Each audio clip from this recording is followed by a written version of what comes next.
And we are live on Oz Property Investor. We bring the big names, and so far we have one big fun. Oh, geez, I messed that one up, Scotty. What am I doing? I was thinking about it too much. I didn't even do the pre-singing, mate. How you going here? What's happening, Mr. Mate, I'm well. I'm really well. Thank you for having me back on the show. I'm in good spirits. I've got no cords coming out of my body today currently, which is a win from the last 7 weeks or so. So I'm feeling good, ready for a good session on negotiation. Yeah, we were negotiating some technology prior, so but Aaron will be joining us. I'm sure he'll jump on, but so it could just be a solo kind of riffing session. And how good is that? Like how much fun? I just love it. That's why live TV. You just never know what it's going to throw up. So, but just yeah, don't go up. No, he was here. I promise. Aaron was here. He hasn't ditched us, but no. So let's. I tell you what, we're going to have an absolute cracking session because negotiation.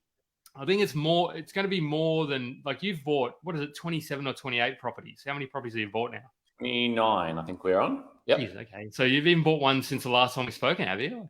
No, I don't think so. I think I did a subdivision of that one, so it ended up 1 into 2. Maybe that was the difference between them. Oh, so just go and buy like an 8-lot subdivision. You bought. There you go. Yeah. No, but so you're not only a one trick pony. You are actually negotiating is part of the reason you owned all those properties. But I think you sell yourself short on your investing skill and all that sort of thing as well. So we're gonna talk all that. Here he is. He's back. Let's see if how he's going. Aaron, how you going? I'm here. Yeah, yes. Look at that. He's crystal clear. I am going well. Good. Good. Nice to see you in 3D. Going all right. Oh, yeah. No, he's frozen again, has he? No, he's just not moving.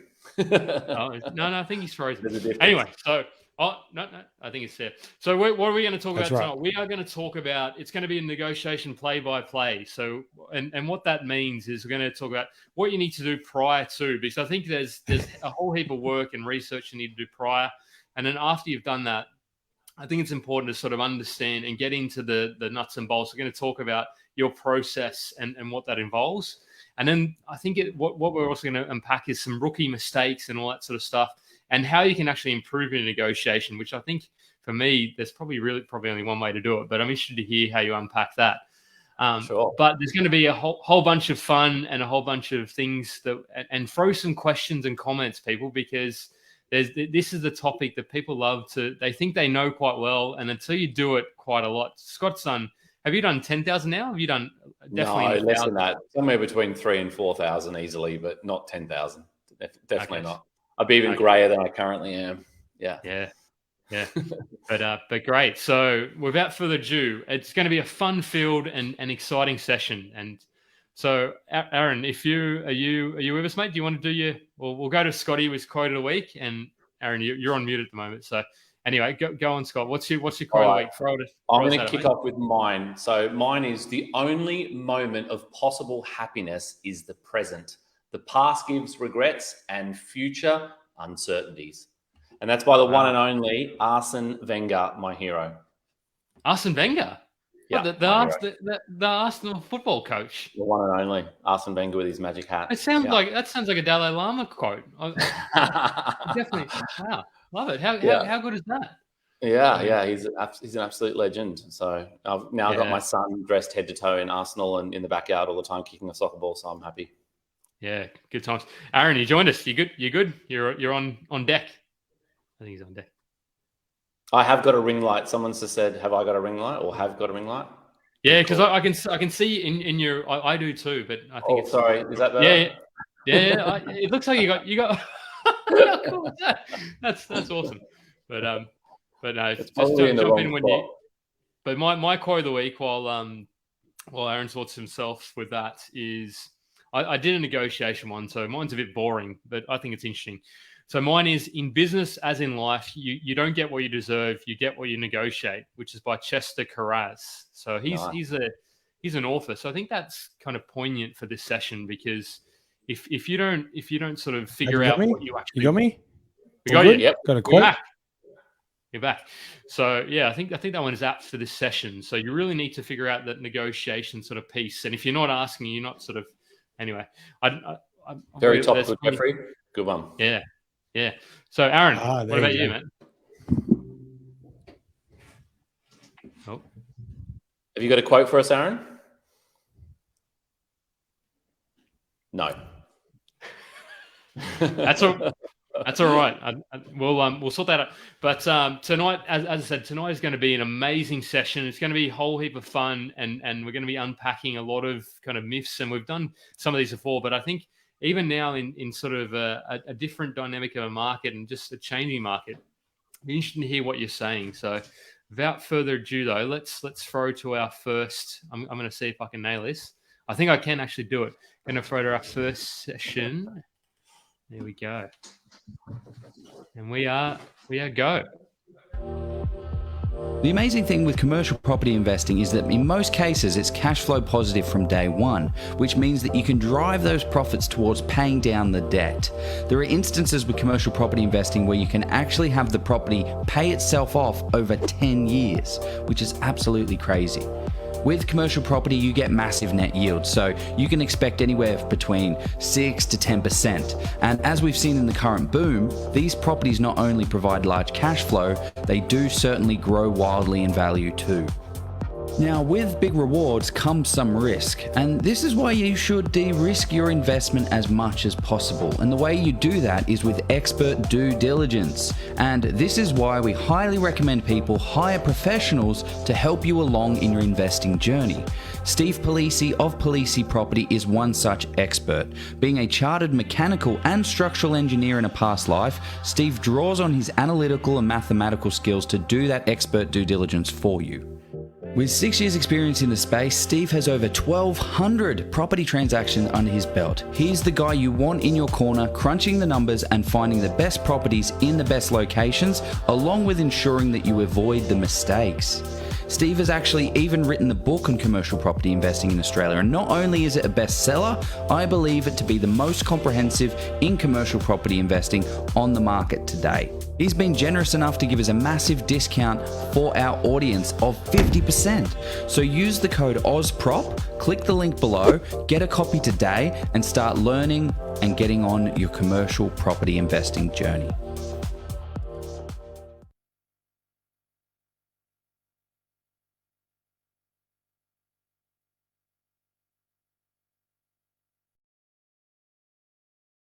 I'll unmute us all. So we are back. So how good is that?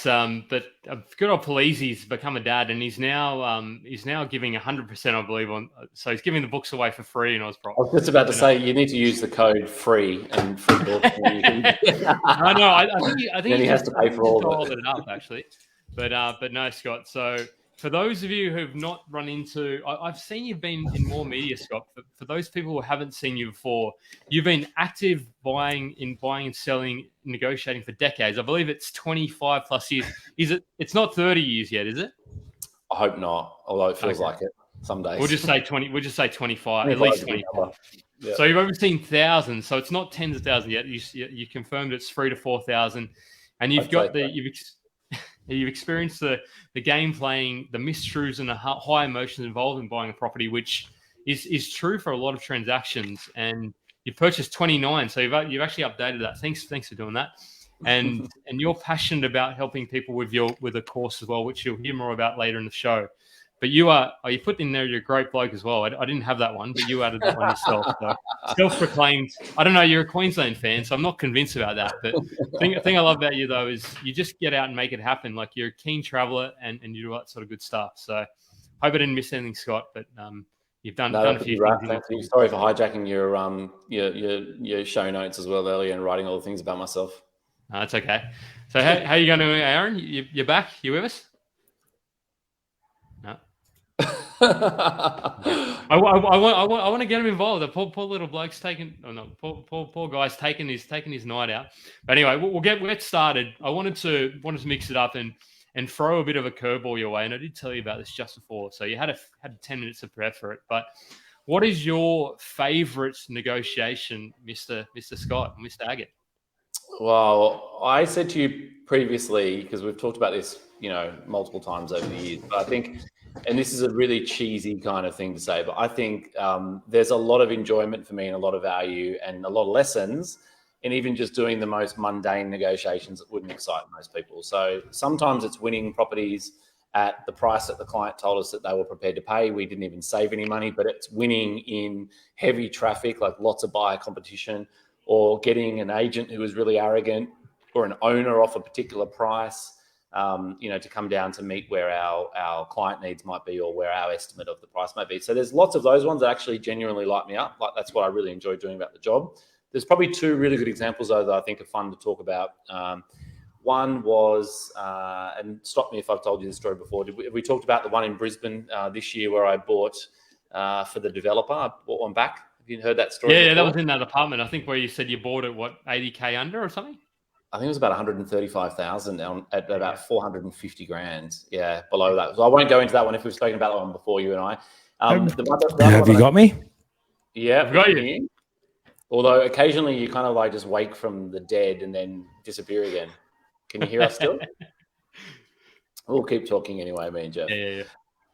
There's one that I've got live going on at the moment, which I think is a really good one to unpack because it's relevant, it's right in front of me, and there's lots of learnings in this one, and it's been a really good one in the office for us to kind of workshop together to see what the pros and cons are of doing some particular steps in terms of what I say to the client and when, what I say to the agent and when, and how to set this negotiation up. So we're buying a property that's through the open negotiation platform. So I'm not sure if people have come across that. Jeff buys in Western Australia. We've come across it in Western Australia in that Rockingham region a few times. Because I was going to say, I think I know the exact agent. But there's yeah. Well, we don't need to talk about that.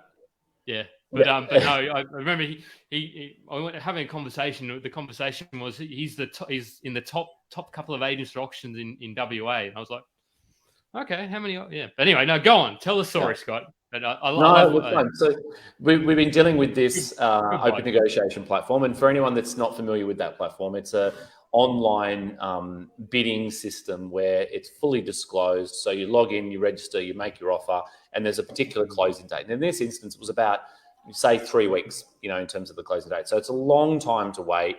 It's like the worst auction process you can imagine because you've got to sit there and actually log in nonstop and you stress about where it's at. The client's stressing about where it's at because they can see everyone else bidding. In this particular one, there was, well over 10 people that were registered to make offers, lots of offers coming through over the course of the last week. We've been looking for properties, around different areas, different hotspotting areas that we've been searching with for this client. And we decided to run a offer through this process whilst we continue to look at other properties. So we're playing, that's the first lesson. We weren't just putting all of our eggs in one basket. We were playing multiple properties at the same time to see which ones would, produce the right outcome for us at the right price. When we put the offer in to start the process, I had a conversation with the agent and they disclosed the price in terms of it was an offers over scenario. So it wasn't like a blind bidding process. So at least had some sort of benchmark as to where it was going to be.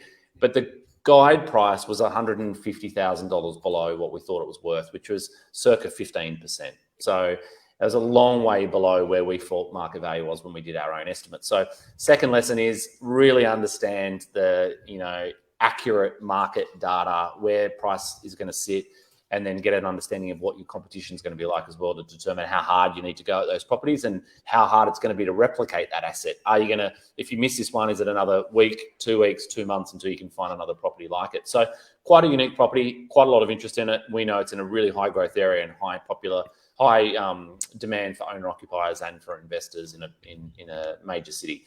So we called the agent, or I called the agent, and I said to him, what buys it? Which is my standard answer. It's a longer conversation than that, but in the essence, it's what buys it. The answer to that was, don't know, running this process, join the queue. We're not doing anything until 3 weeks' time when the closing date is. And I said, okay, well, what we want to do is we want to get involved. We see great value in this property, well in excess of what your bottom of the guide price is.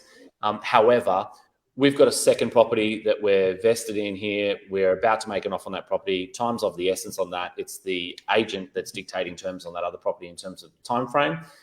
So this is a common one that we've talked about lots on the show before about using leverage of a second property. Doesn't always work. Don't always use this tactic, but it works perfectly in this situation to fast track a time frame that's out of our control. what we did at that point was really double down on that second property. We don't mention where it is other than the city. Don't mention the price or the address, and the rest of it, because we don't want to give the agent any insight into what we're doing at the other end. Whether it's real or whether it's fake is up to you. We genuinely were chasing other properties, but we didn't have the time pressure on it that I was using against the agent. And I basically can I stop you there? In that sort of like, particularly if people are buying in Perth, like if you're only chasing one property, it's going to be extremely hard. So I think of I think it's unlikely that you're like maybe but anyway, going. So I think most of the time you are looking at multiple properties, unless you're an emotional owner occupier buying that one property dream home. But yeah, and that'd be very relevant for most of our investors. We're not throwing one dart. We're throwing 2 or 3 darts, but we're not also throwing 5 darts. We've got a very select process to work through to find the right properties. But there's enough of those properties that we can run different strategies and see which one is going to work out the best in terms of best ROI. What's that? Strategies. I kind of want to ask about that now, but if I ask about it now, maybe I'm sort of ruining some of the sort of ruining the future part of it. So we can come back to that anyway. So anyway, we went through this process and we used that leverage to put some pressure on the agent in that situation and effectively bring that offer process forward. So they counter offered to the original offer that we made, and they probably didn't counter offer to any other purchaser that was sitting in this queue. And as I said, there was more than 10 other offers that had been made at that time when we started. So first of all, we got an idea of exactly where the seller was. We then basically threatened to walk. Without threatening to walk, we put all the pressure back on that agent, the listing agent, by saying, look, we really love this. This is our preference. However, we're going to go chase the other property. And if yours is still available in a couple of weeks' time, if we've missed or we haven't found anything else that we want, then we may come back to you. And we're not going to change our price because our expectations on market value don't change. It's going to sit in the same spot, and we just don't see value where you do. After I hung up the phone on that call, within probably an hour, he called me back and said, the owners have had a rethink about this. They were sitting about 200,000 above the bottom end of the guide price. They then came back at about 20,000 above where our offer was, which was a drop in price of over $100,000 in 1 hour. And they realized when you heard that do you sort of say, well, could you let's unpack that, Mr. or Mrs. Agent? Like, can we talk about why they've decided, or do you try and get that information out of them, or? Well, I realized it was a divorce. We had a situation where the husband wanted to sell at the price that we were offering. The wife was wanting to hang on for a higher price, which is why they counted at a higher level. They then came back to us with some terms that were really difficult. They basically said, well, we'll sell at this price, which is $20,000 more than what you've offered, which we were happy to pay. That was well within the range. It's still $40,000 less than what our market estimate was. So we're buying it really well if it all goes ahead tomorrow. But the terms that they put on us were along the lines of, well, we're still going to run the process. So if you come up to the price that we want, you need to get rid of the building and pest inspection. You need to get rid of the finance clause, which we were happy to do anyway on the finance. We were in a situation where we didn't need a clause. So we went ahead and booked the building and pest, which we did first thing this morning. Within probably 15 hours of them telling us that, we booked the building and pest and got rid of that clause to remove that condition. So they actually allowed you to do the pest and building, though? Yeah, they wanted us to, because they only wanted an unconditional offer from us. So we did all those things, and they got us into a position where we could sign the contracts. We signed the contract at the price they wanted, which we were happy to spend. And then they still said to us, well, we're going to run the process, and we're going to give everyone 24 hours that's in the system in open negotiation to now effectively beat your offer. So we had to get rid of all the landmines in terms of the offer process, and then put all the other buyers into a pressure cooker situation where they have to make a decision to step up substantially from where they were currently. And they're coming off a really low agent quote price to where the value of the property sat. So we reduced the time that we would have had to wait from, I think it was 20 days or 21 days down to about 48 hours. We brought forward that whole process. We brought forward the vendor's expectations on price, and we put ourselves in a position where we've got the highest chance of closing that property out tomorrow. So that's a really interesting negotiation for us, because I'd say, there's not many people that have the confidence to sort of control that process to that degree. And you've got to have complete confidence in the story that you're telling, and you've got to stick to it and back it up, and the dialogue's got to be spot on. And it's over a number of phone calls that you set those things up. You don't just do it on one phone call. You don't do it in a threatening way. You don't set deadlines on people that are unrealistic and put pressure on the seller, because the agent's not going to help you in that situation as well. So a number of things like that had to come into play before we could control that to our best outcome. And then what happens tomorrow happens tomorrow. If someone steps up and beats our offer, there's nothing we can do about it.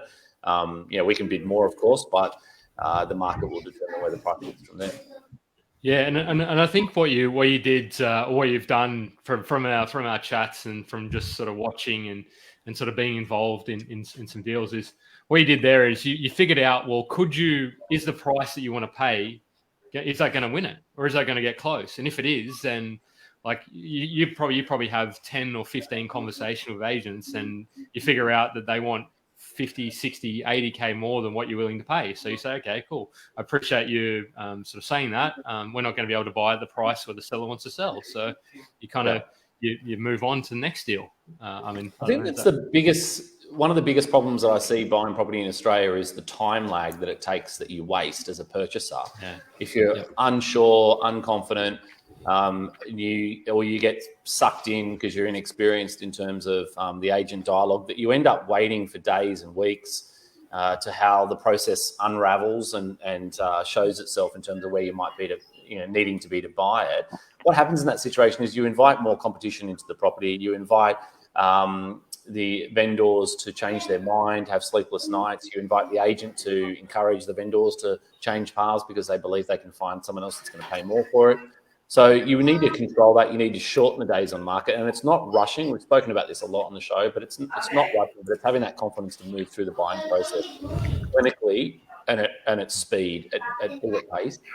Because when you do that and you know what the steps are, so you're not leaving any room for error, you can control the time frame of it, and that will make a big difference to knock out your competition. So I know that today, when we got to that position where they've advertised where our offer is now versus the closing time tomorrow that they've put on it, there's a lot of buyers that will just be freaked out.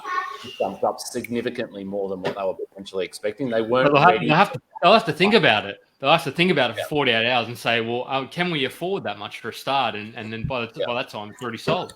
You've already picked it up.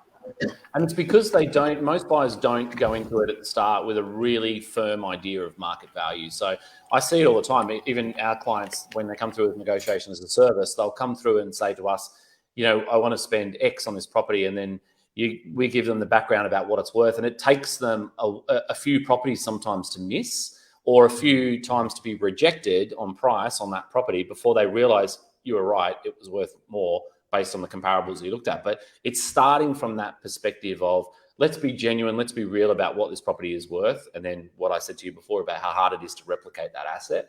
And then it's about making a fair offer. So this property that we're talking about through open negotiation, we knew what it was worth. We knew at the level that we'd offered was close enough, because as you know, I have my strategy of offering between 95 to 97% of my target price. And I do that for a reason. And this is a really good example why, because I came in at a level that was high enough to engage the agent, engage the seller, and it only needed a small closing step to get to a level where I had offer and acceptance. If you started at $50,000 less than that, the conversation would have been completely different. So you've got to be honest with yourself that this is the price, and I know that's a fair price. Anything less than that, I'm just being cheeky. And it's probably going to come back to bite me in the ass, because I'm either going to get a flat no, or I'm going to get a wishy-washy answer from the agent. That's going to drag out the time. It gives my competition, breathing space to get their ducks lined up, and then they're going to come back to, breathe fire into the competition later on in the process. Yeah. Well, that's a great kind of intro. That was I can sort of see. So what are the key? We'll try and keep it sort of quick. I have so many kind of questions. I wanted so much content and so much of framework I had, but that's okay. I need to be okay with just going with the flow. Yeah, but go with the flow, what kind of key learnings and lessons did you have from that process? You sort of said there were a lot of those, or some of those. Well, I think the first one for me is I don't like that method of selling from a seller's perspective. I hate it. It's just annoying, because then it's like so. You were saying this before, but so you don't. That's your learning and lesson, but you engage in it. So what is it that got you? Just wanted to give it a crack and see how it went. Well, I mean, it's a great property, and you don't always have control over the method of sale that's used. So we're looking at things pre and off market, and ideally we would knock out as much competition as possible and get to these opportunities first. But that's not realistic. Like that's a really great buzzword, off market or pre-market. You hear lots of buyers agents use that, and you hear lots of people hang on to that term. We have a strategy for finding those properties, but 19 out of 20 of them are rubbish. They're either overpriced. Yeah, they're doing them off market to see if they can sort of snag somebody who doesn't understand what value is. That's what. Totally. But you've got to go through the hard yards of burning all of those properties to find the diamonds, right? And there is diamonds. They are out there. It takes long. But it's the same as properties that are on the market. So my point is, you can't control the method of sale. You have to go for the right properties as and when they pop up. And you have to learn how these systems work because they exist. You've just explained to me, Jeff, as well, that you've dealt with this in Western Australia. So have we in the course of doing business. And this one in particular is in a different state. So it's going to come up more and more often. But my learning from it is, got to be open-minded to all these methods of sale. So understand the ins and outs of how they work and how to play that system to your benefit as best you can. It's obviously set up for the house to win. The second thing is, I don't believe that it's a great method personally for a vendor to sell a property. So having been an agent for 25 years myself and sitting in that seat, I just can't see how there's not a better way to engage multiple buyers and play them off against each other to get a much higher price. I'm all for transparency on the buyer side, but transparency is not great, I don't think, on the selling side. That ambiguity and that smoke and mirrors is often the difference between, substantially varied, buyer A and buyer B, when you're closing a deal. So that's just what you're dealing with. You've got to be aware of that, but those systems are going to be in play, I think, long term. And as we move towards that, online process for that whole buying journey, as this happens over the next decades, we're going to see more of it. And I think they'll evolve. But at the moment, I'm not a big fan of that one personally. No. But yeah, great. Okay, let's get into some. I want to sort of talk about, before you even go into, because we went straight to the, I wouldn't say main course, but we got close to it. So I want to talk about the entree. Like what sort of steps do you take? Because negotiation is an absolute vital part of the process, but in 5 or 10 minutes, what are the kind of steps or considerations that people need to do before they even get to that sort of picking up the phone, talking to the agent? Or what are some of the things you sort of do and suggest people do? Well, I mean, everyone's going to tell you the same thing, which is get finance ready. And of course, that's absolutely crucial to understand what your buying parameters are and have confidence that can actually act. Otherwise, it's a waste of your time and a waste of everyone else's time involved in that journey. So once you've done that, and we'll just establish it, everyone's going to do that before they start. For me, it's building a deep domain experience around your local market. So it's understanding the deal flow, days on market for properties, the flow of new listings, and then drilling down specifically into what asset type you want to buy and what that looks like. What are your absolute key requirements? What are your nice to haves? And then being able to build from that a pre and off market strategy by building rapport with the local agents. So I think if you can understand what's happening in the market, understanding how often these assets present themselves, know what your budget and what your timing is, and then go about constructing a strategy of trying to find these properties at a much earlier stage is crucial to buying. Yeah. And that's all before the negotiation process. So what you want to be able to do, I think, is get to the front of the queue on these properties. So A, you see more of them. B, you knock out more of your buyer competition. And C, most importantly, you get to meet motivated sellers. Now, they might be people that have bought already, people that have got bad tenants, the properties presented poorly, people that are nervous sellers. There's lots of reasons why someone will sell pre and off market. And it's a big talking point for us when I say that to potential purchasers with us. Like, we have a strategy to find pre and off market listings, and people will say, well, that's BS. Anyone can do that. I'm like, well, no, it's not BS. There's a real, strategy to finding these properties. And they're like, well, what's the benefit? Like, we're watching real estate and domain. We're doing enough. I'm like, no, it's not enough. And this is why, because X amount of percentage properties sell at that early stage before anyone else sees them.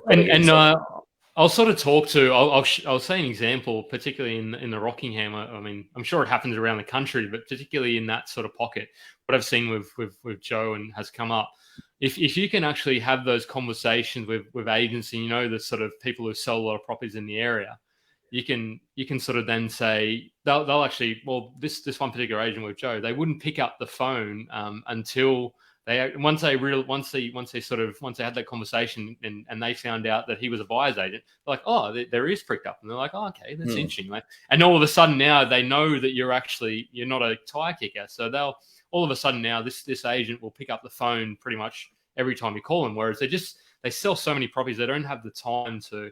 And once you can establish and sort of find out about those listings that are coming up, if that's something that you can sort of find out that it ticks your boxes, you can say, hey, look, Mr. or Mrs. Agent, I really love that property. I want to send somebody out to that even before it hits the market. As in, it'll come up in 2 or 3 days. But if it's really fantastic and priced well, you can get your inspector, or you can go out there yourself personally and go, oh, look, and it'll hit the market, but you already say, look, okay, we're going to come in a really strong offer. We're going to buy that property. And then that's how, I don't know if you're seeing this, but what's happening is it comes on the market and you refresh 2 hours later and it's already under offer.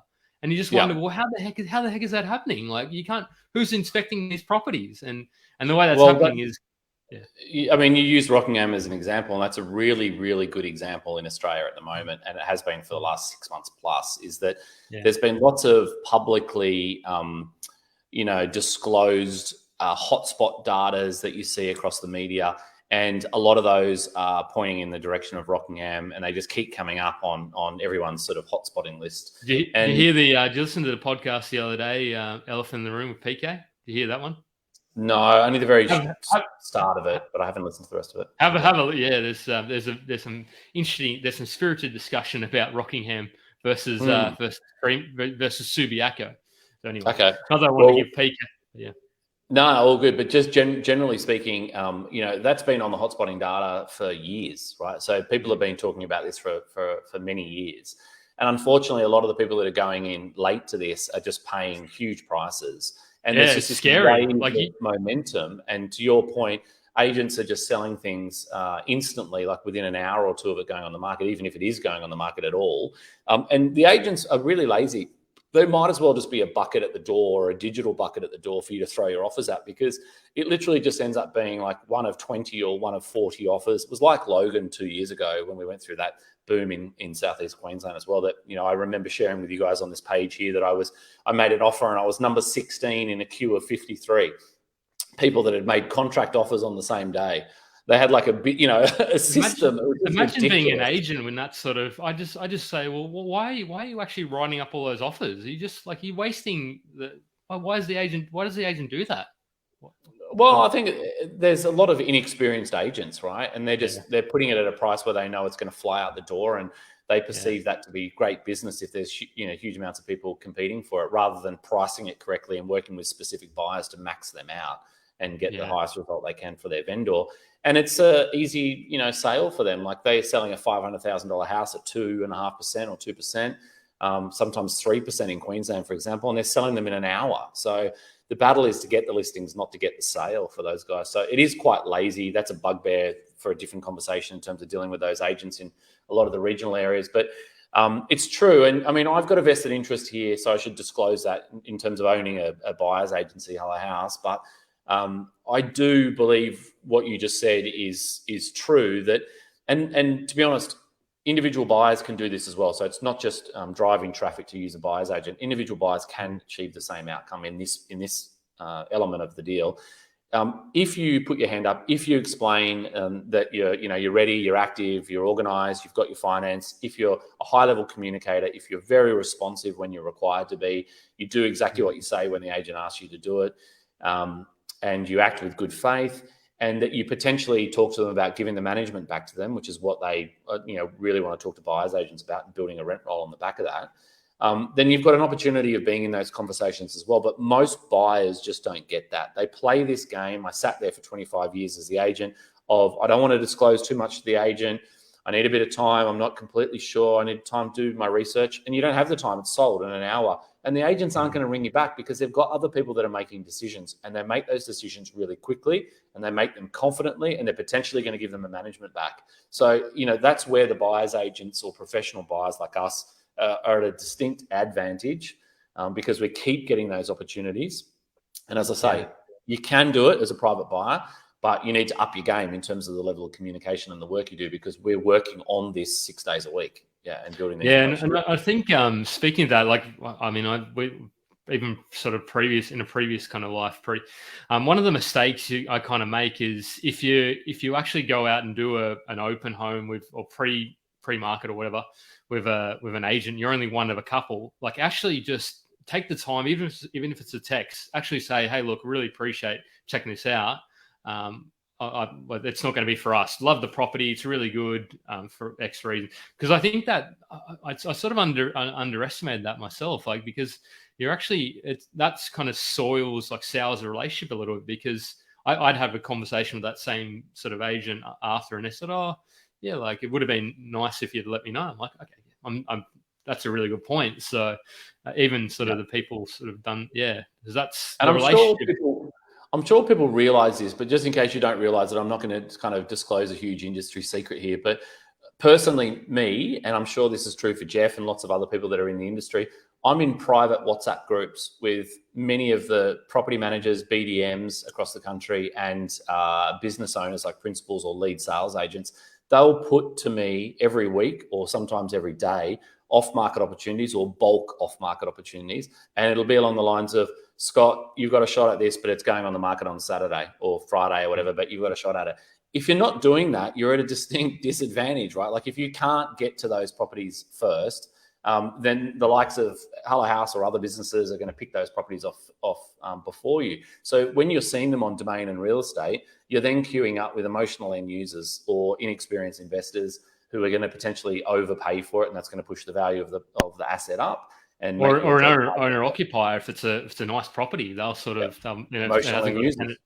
Yeah, and that's the same problem with you would have seen. With your process with those kind of off markets, because some of them they literally they send you the walkthrough, and then you've kind of got to act just on the walkthrough, as in the agent. Have you sort of found a way for those sort of viewers at home, and have you found a way to then get an inspection, or do you just make an offer based on the walkthrough? Like, how do you encounter that? Because it's going to sell. Yeah, it depends. So it depends. We ask a lot of questions about how to structure the deal, and we'll try to make that work for us. So it might be conditional upon a physical inspection, and we'll make the offer. And if they accept that, then we've got an opportunity of going through there. And we might send someone within 24 hours or something. How long? Yeah, do you normally send someone through with the building and pest inspection. So we do those two things in one go. We will get an independent second rental estimate as well. So we've got an independent person that goes through there. They'll do a video tour for us. Most of the spots, the sort of main hotspotting areas that we're buying in across the country, we've got someone physical on the ground that will pay to inspect that's independent. So then we'll get a written review of the property, and we can make a decision from that. So what we're looking for is a visual cue of the condition of the home, an understanding of the street, the noise, exactly where it is, power lines, blah, blah, blah, which you just can't tell from looking at Google Maps, or even... even with a property manager, sometimes you need someone that's independent that understands, looking at the floor plans and how it all works together, and then we'll make a buying decision from there. But it's greatly dependent on the time that you have, and how well, and also the agent probably as well. Yeah, how well the agent's marketed the property. Some of them have got great videos, great floor plans, really good quality photos. Others are just absolutely dreadful. Like, I'm trying to buy a property at the moment that's got no internal photos. And our offer was, well, we'll offer you the price subject to a physical inspection and subject to us doing a video walkthrough tour with our independent person.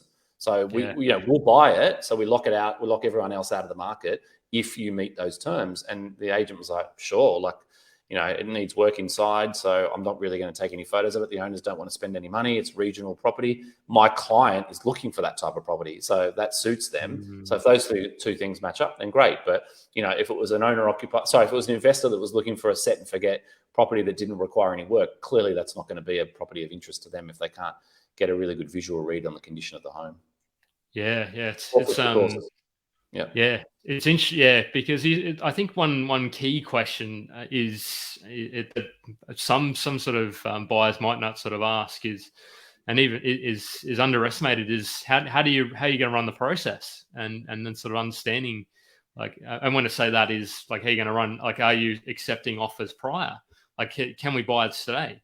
because if the agent says, no, you can't buy it today, we're going to run it to the open, then automatically you sort of, you can probably circumnavigate that. You could say that you could introduce the other property that you are looking at, and you could potentially still buy it, but you kind of know that you're pushing it up the hill, and you sort of know where you stand. Whereas if they sort of say, well, the process is we're going to close it straight after the open, because the challenge, even sort of the way we sort of seen things, like you've had an agent will tell you that they're going to close it on Monday morning, and Joe's called them up Sunday sort of morning, and they've already sold it, and you're like, okay, well, and it's even being sort of paranoid and sort of saying, well, understanding and controlling, and not controlling, but like keeping on them, and even if it's just a quick text to say, hey, look, how's it looking? Are you still going to close it Monday? And agents love text anyway. I don't know about you, but they tend to love it. Yeah, well, I mean, a lot of our negotiation, we've talked about it on the show before, is via SMS. And I deliberately use SMS in certain instances with offers, because I get an instant cut through and response from the agents, rather than an email or a phone call where they've got time to think about their response and to craft out a sheeple response that makes you join the queue with everybody else on the next Saturday open for inspection. So SMS, I find, is a really good way to cut through it. Yeah, it's just amazing the kind of information that you're able to get from. But okay, so we're going to talk through the negotiation process now. We've cut through, so you've established your.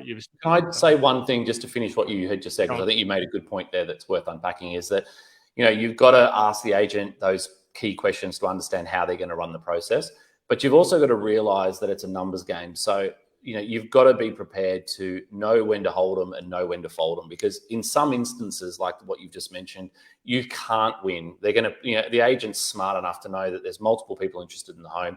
They're going to run that process, and there's no point, wasting a week or, your energy going to contract, doing a building and pest when it's just going to get blown out. Now, if you are smart enough to put an offer on the table or a verbal offer on the table to plant that seed and just kind of, I call it fishing, just throw the bait out there, and you see if the agent bites on it a little bit, and it's it's not going to buy it, but it's going to be close enough to start that conversation.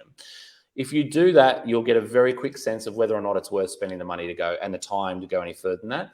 If they've got no interest, if they absolutely cold hard blow it out and say to you, no, we're opening it on Saturday, or no, that's not going to buy it, there's no interest in selling at that price. Either they've got tons of other people that are interested at a higher level, or they've even potentially got higher offers, or the seller's not under control, or the seller's expectations are far beyond that. So be smart about it. Ask the question. Don't show all your cards, but be prepared to fold and walk, because there's always another property. You have to have the confidence to be able to do that.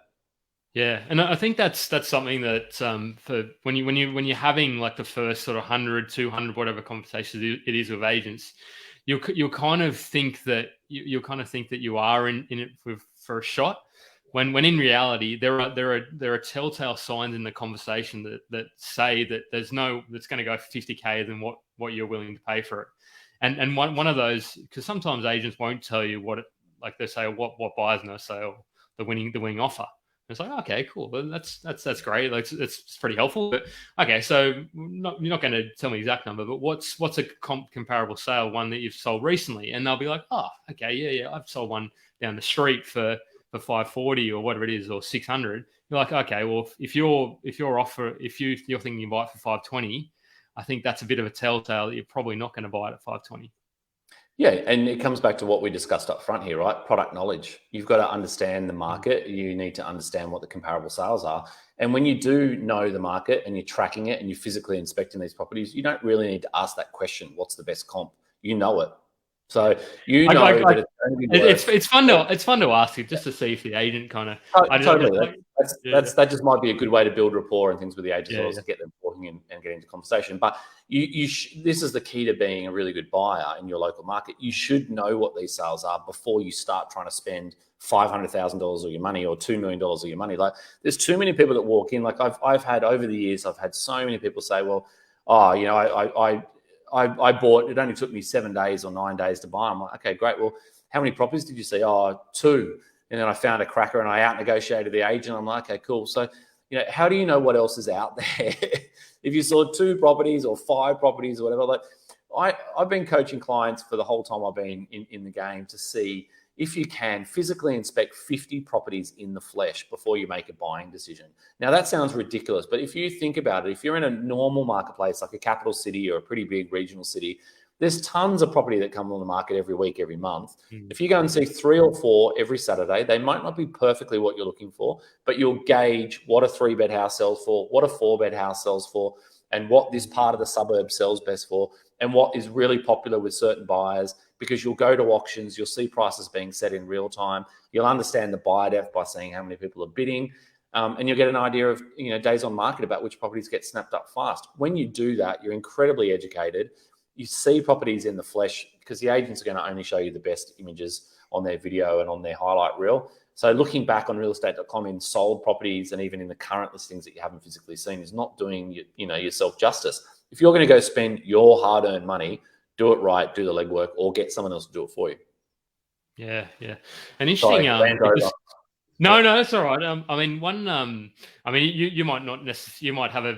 You might not see this approach as being the greatest, and I don't necessarily 100% agree, but myself. But I saw that there was an opportunity to shortcut that, looking at over multiple weekends.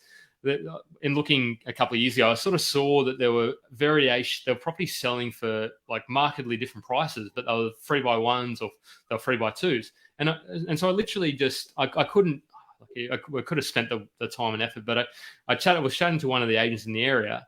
And I said he sold quite a lot of properties, and I said, well, okay, well, can you?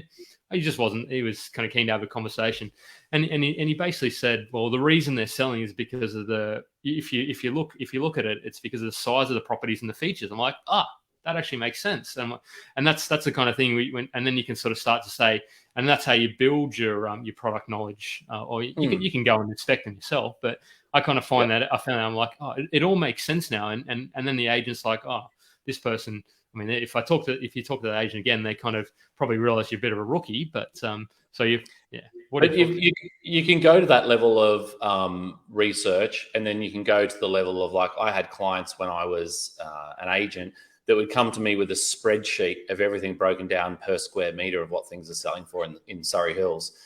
How did you respond to those agents, those clients, anyway, those potential buyers? Well, I mean, they're a special breed because clearly they're going to that level of detail. They're very anal. But what is really difficult to look at a spreadsheet is scarcity factor, like, trying to work out how hard they are to replicate those properties. So if you find your dream property that ticks all those boxes and you say, okay, well, it's only worth 16,000 a square meter, but there's other people that are going to pay 16,500 per square meter, then you lose. Right, and you lose. So you've got to really, and then you wait another 3 months to get the next one that comes up, and then it's now selling for 16,800 per square meter. Correct. Yeah. So you've got to, you have all your data, you have really good product knowledge, but you've also got to work out, if I really love this property, how hard is it going to be to replicate that, and am I prepared to pay a small premium, whatever it may be, to ensure that we don't miss that opportunity and we secure it early, and we make a fair offer to do that rather than try and lowball it on the 16,000 square meter on the basis of we know we're going to miss out or we end up missing out, which is just a waste of time. Yeah. There was that lowball question, and we will get to that because I want to hear kind of. Yeah. I will spend a good 5 minutes on that. But there's been some amazing, really good questions come through, so keep them coming through. But I want to bring this one up now because I think it's worthwhile. It sort of fits in quite nicely. So Facebook user, I'll find out who it is. But Scott, which vendors are hard to negotiate with, lower end or higher end? So when you say lower end or higher end Facebook user, are you talking about the sort of 3 or 400K versus the $2 or $3 million? Is that what lower end versus higher end means, I imagine? But what do you think about that?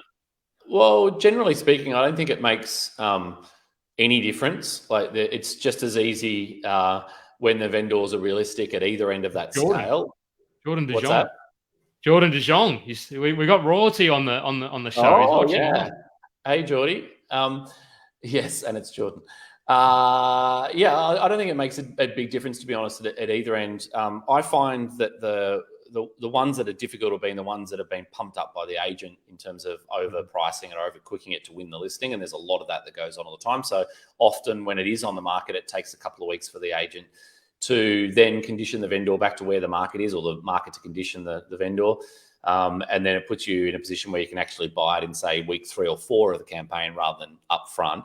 But it depends where. You're talking about these regional areas. Most of them are sold within the first 24 hours or 48 hours if they're decent assets. in Sydney, Melbourne, Brisbane, it can take a lot longer than that as people take their time in decision making, unless it's an absolute red hot deal that someone wants that fits all the criteria. That might sell faster than that. Probably the hardest vendors to negotiate with, to answer that differently, Geordie, is private sellers. And it's because most of them... Sale by owners, you mean? Sale by owners, because most of them, they're also the most fun for me to negotiate against. Because when you get one that doesn't know what they're doing, which is probably at least 50% of the time, the negotiation's really easy and you can save tons of money. And they leave heaps of money on the table, and they're naive about the process. But it's the other 50% of them are completely ignorant of market value. They believe and they're arrogant about what their home is worth. They've chosen not to use an agent because they believe that their shit doesn't stink, and that they can save the $10,000 agent fee and outperform someone that does it professionally. So those ones are difficult because you pretty quickly work out that unless anything's going to change at their end in terms of their motivation, then there's no deal to be done here. And those clients often sit there for a reason for a long time. And a lot of the agents won't touch those listings because they know the owners are just going to be hard work, right? Like they're going to put lots of time and effort into it, and the owners are just going to keep turning those offers away that they present. Yeah. So private sellers, I think, is the hardest one out of those. Yeah. Yeah. Here we go. This the questions have fallen through now. Jeez. Okay. We'll go to a couple of these, and I want you to unpack all the process of buying and negotiating, because we've sort of talked about the buying, but I want to hear your kind of get some secret sauce out of you. I mean, we've talked about it a little bit, but I reckon I could go a bit deeper. But anyway. Yeah. Well, so, I mean, do you want me to answer some of the questions that are coming through? Yeah. Let's go to some of these. Which part of the negotiation? All right. Well, what sort of things? What sort of things you say puts agents off? Ooh. Jen. Indecision is probably one of the biggest things as an ex-agent, that if you see a buyer that is unsure or can't make a decision, it's an instant turn-off. And they'll ditch you and focus on people that they believe are going to be dollar productive for their time. So I think indecision is one of the key things that's going to put an agent off. What does indecision look like? Is it sort of somebody who says, "Oh, I'm going to come to you with an offer after I chat to my broker"? Is that kind of what indecision? They can't actually put their best foot forward straight away. Is that? Yeah, people that don't know their buying capacity and can't pull the trigger, people that don't understand the buying process, so you have to coach them from start to finish. It's just time consuming and they're probably never going to do anything anyway. People that say they're going to make an offer and don't, like the amount of times on a Saturday open for inspection, people would walk through and just collect contracts. So they'd come through when we used to print them off in the old days, and they'd say, yeah, I'll have a contract for this one. And you'd never hear from them again, ever. They just completely disappear. So what's the point? Why would somebody do that? Well, it's just constant with every single Saturday of my whole career for 25 years. Every single Saturday at multiple different homes, people would walk through, take a contract, and I'd never see them in my life ever again. They'd never return a phone call, and they'd just never turn up to any other open, and they'd just disappear off the face of the earth. So it happened every single Saturday. So I don't know why people do it. Humans are strange characters. But that type of thing is just if obviously you turn up and you do that to my open on a Saturday and I don't hear from you for 2 or 3 weeks, or you don't give me any feedback, that's a crucial one for me. That's going to be a problem that's going to put me off. We've talked about this before. One of the biggest mistakes that buyers make is not responding to agents' phone calls and giving them really good detailed feedback. If you go through an open for inspection or a private inspection and you go to the time of answering the agent's call, or you call the agent and say, as Jeff said before, thank you for that opportunity. Thanks for showing me through. Really appreciate you thinking of me. It's not the right property. It's really close to what we're looking for, but what we really do need a proper third bedroom rather than that study, or we really need a car space rather than being on the street. It's so close. You've done a great job in terms of that.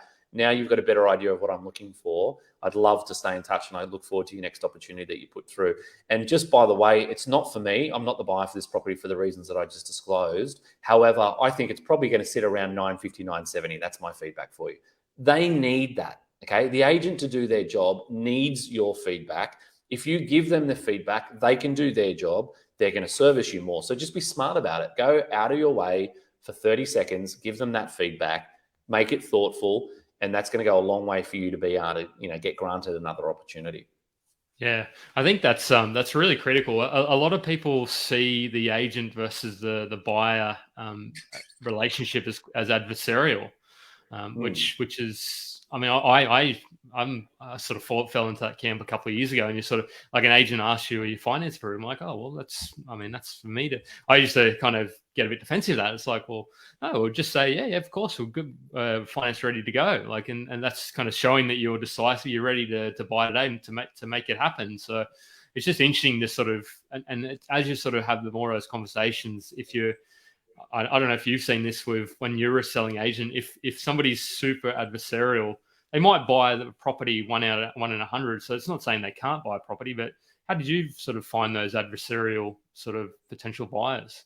Yeah, I mean, it's hard to deal with as an agent. And you know, if you're telling an agent, well, if you can't answer the agent when they ask you specific questions, that's a problem. But if you're telling agents information that's not true, it is also a problem because it's going to come push to shove at some point in that negotiation process. That if you're negotiating on a property, it gets to the 11th hour, they put a gun to your head and say, you've got to pay X, otherwise, you know, we're selling to the next buyer.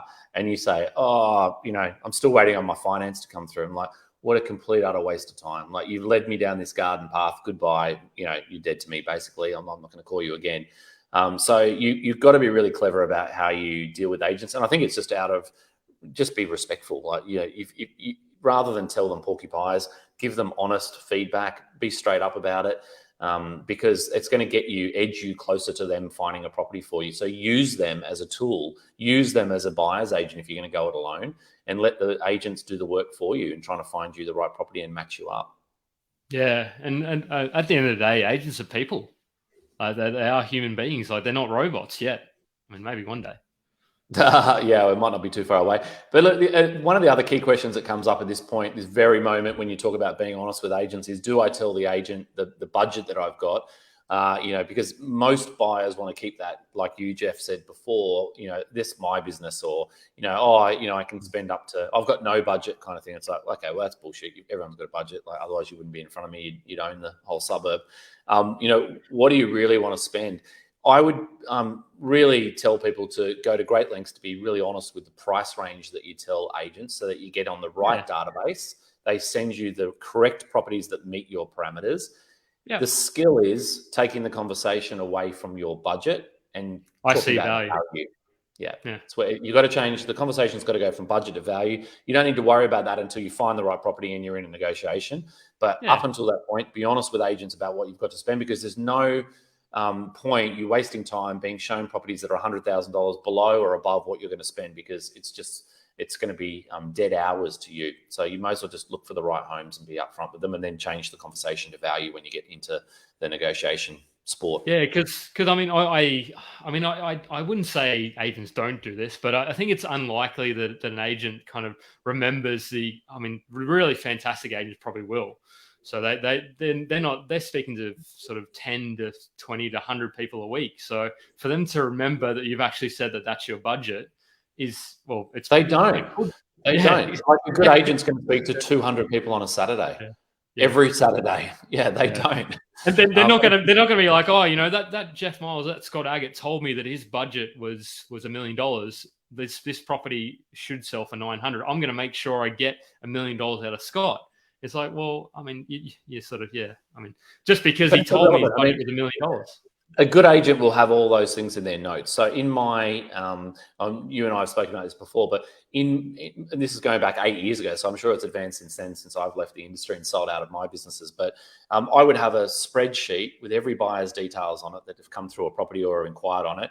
I would color code them to the level of interest they've got, whether they had finance approval, and I would, you know, have whether they had a contract, what their budget is, what their feedback specifically was, the dates that I've spoken to them, and every day I would send that to my vendor updated. So if Jeff came through on day 1 and day 21 you rang back and said you're interested, and I'd have a chat with you about price, and you ring me up and say, mate, you know, I know you're quoting over 900, but I only want to pay 900 for it. I'll say, okay, great. Well, you know, is that where you think the value sits? And you'll go, yeah, that's where I think the value sits. But I'll know that you've told me, or I've only got a budget of 900,000, or the other way around. And I'll know, okay, well, I can push you further because I know you've got a budget higher than that. So then that's when you've actually got to have a strategy to negotiate. You've got to be a good negotiator, because the agent's going to have that information, and a good agent's going to use that against you. And they're not employed to help you. They're employed to help the seller. Yeah, of course. In that circumstance, I think we have talked about this, but it's good because our group has grown. So we're nearly at 45,000. So for those people that are tuning into Scott for the first time and are not going to watch the YouTube, they should watch the YouTube that Scott has done and on our channel. But how would you kind of, if the agent knows your budget is $1 million, or you've told them that, and you want to buy it for 900, what sort of? I mean, I've got no idea how you do it, but what would your strategy? You've bought hundreds and thousands of more properties than me, so what would your strategy be? So if the property's worth $1 million and you want to pay 900,000, is that the example? Well, no. So if your budget is $1 million and the agent has that secret spreadsheet in the little back pocket, imagine your back pocket, they're going to pull it out and say, I know that I can potentially get a bit more, but you see value at 900. How do you handle that conversation? So I do exactly what we just said before, which is I'd switch the conversation from budget to value. And what I might say up front in the very first conversation to get rid of the elephant in the room is like, Jeff, I'm really interested in buying 12 Smith Street. As you know, we've got $1 million budget. Of course, we could actually probably spend 1.2. We just don't want to spend it on this house. We see value at 875 to 900,000 for these reasons, based on this selling of that. We were the underbidders on this property that sold for X. We're in a position where we can sign a contract unconditionally this afternoon. You know, whatever the things are, we want to move on this really quickly. And if you need to, you could introduce competition at that point as well. Whatever that you might structure it that way, depending on how long the property's been on the market and what the vendor's motivation is. But I'd start by getting rid of that issue in the very first conversation with them, because they can never come back to that. They can't come back and say, you know, oh, but you've got $1 million, you need to pay more. It's like, yeah, but for $1 million, I could buy a much better property, 10% better. Exactly. Yeah. I like that. So you know, and it's irrelevant because I could probably spend 1.2, and I just don't want to. Like, we really love this house; it's our preference, but the value of this house sits at this level for us. So, you know, is that going to get it done? Otherwise, I'm wasting my time, and that's okay. Correct. And there's a question here. Yeah, there's a question here as well. It says, I've seen that years ago, but the agent would send me properties above my limit. Well, that is kind of the same thing. Like, I would just walk into those properties or talk to that agent and say, well, you know, my limit is X. You're sending me those wrong properties. Send me the right properties. They're just trying to flog you anything because they're a shit agent. So they're just trying to send you every listing they've got to try and get you to bite on anything. So I would just get hold of that agent and say, I really want to build rapport with you and build an ongoing relationship, but my budget isn't those properties. So don't just spam me those properties. Have a think about what we're looking for. Can I come in and have a coffee with you, or should we come and have, you know, can I have a chat with you on Saturday at the open for inspection? And I'll give you the agents they're probably the agents you really want to talk to, because if they're not actually kind of the one time they send you one that isn't your budget, you could potentially pick up a bit of a steal, less than. Yeah. I've found as well that if you're a buyer, sometimes it's great to work in with a second agent or a second tier agent or a younger agent in the office and say, this is specifically what you're looking for. They've got the time to speak to you. They don't have any other buyers they're working with. They don't have any listings that they're managing. They're really friendly as well. They're just because they're not disgruntled and burnt by the industry like me after 25 years. So I'm grumpy and old with grey hair. So they'll probably, have the time for you to make the effort. So, you know, if you seek out those people in an office and say, okay, great. Well, you know, Christine, I'd love to spend some time explaining to you what I want. Now, Christine, go and find that for me. Go and work your database. Go and find the within your office, who else in the team has got one of those listings off market. Go and find it with my competitors. When I was a younger agent, I made my business by, you know, basically having a Rolodex of people and all of their exact needs. And then I would just match those properties. So I would just go and cherry pick all those listings with the best buyers. So the buyers that told me they were ready, the buyers that had shown me that interest in buying a property, I would just over-service them, cherry pick the property that fit, and just match them up. And I made a lot of money doing that as a real estate agent. And that built me a database of really, you know, happy customers who had that level of service. So find those people that can give you that time and utilize their skills. Yeah. Probably going off track there a little bit. Sorry. No. I had a good question, but I've forgotten it. It must have been a good question.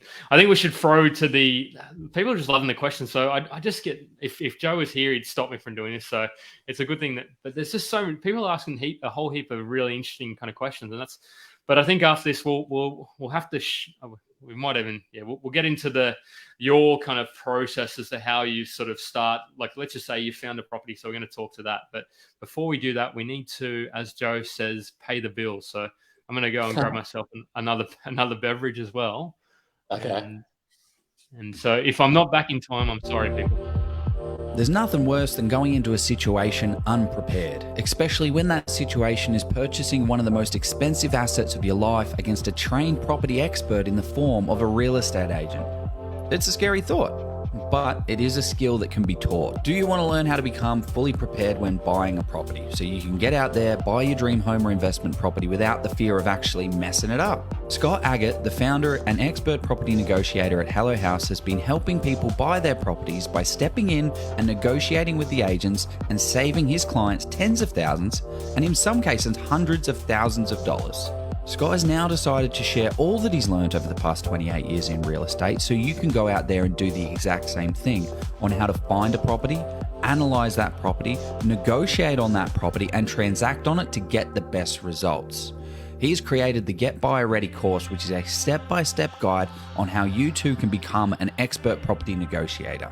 It's the easy way of how you can avoid all of these agent games and get the best purchase price on that dream home or your investment property.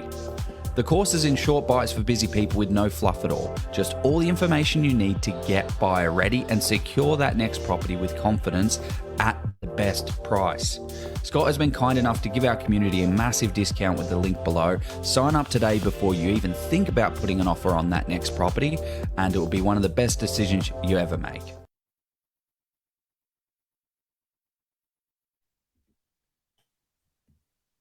We're back. Here we go. We are. So should we answer some of these questions then and just do a quick scatter and quick fire and answer some of those?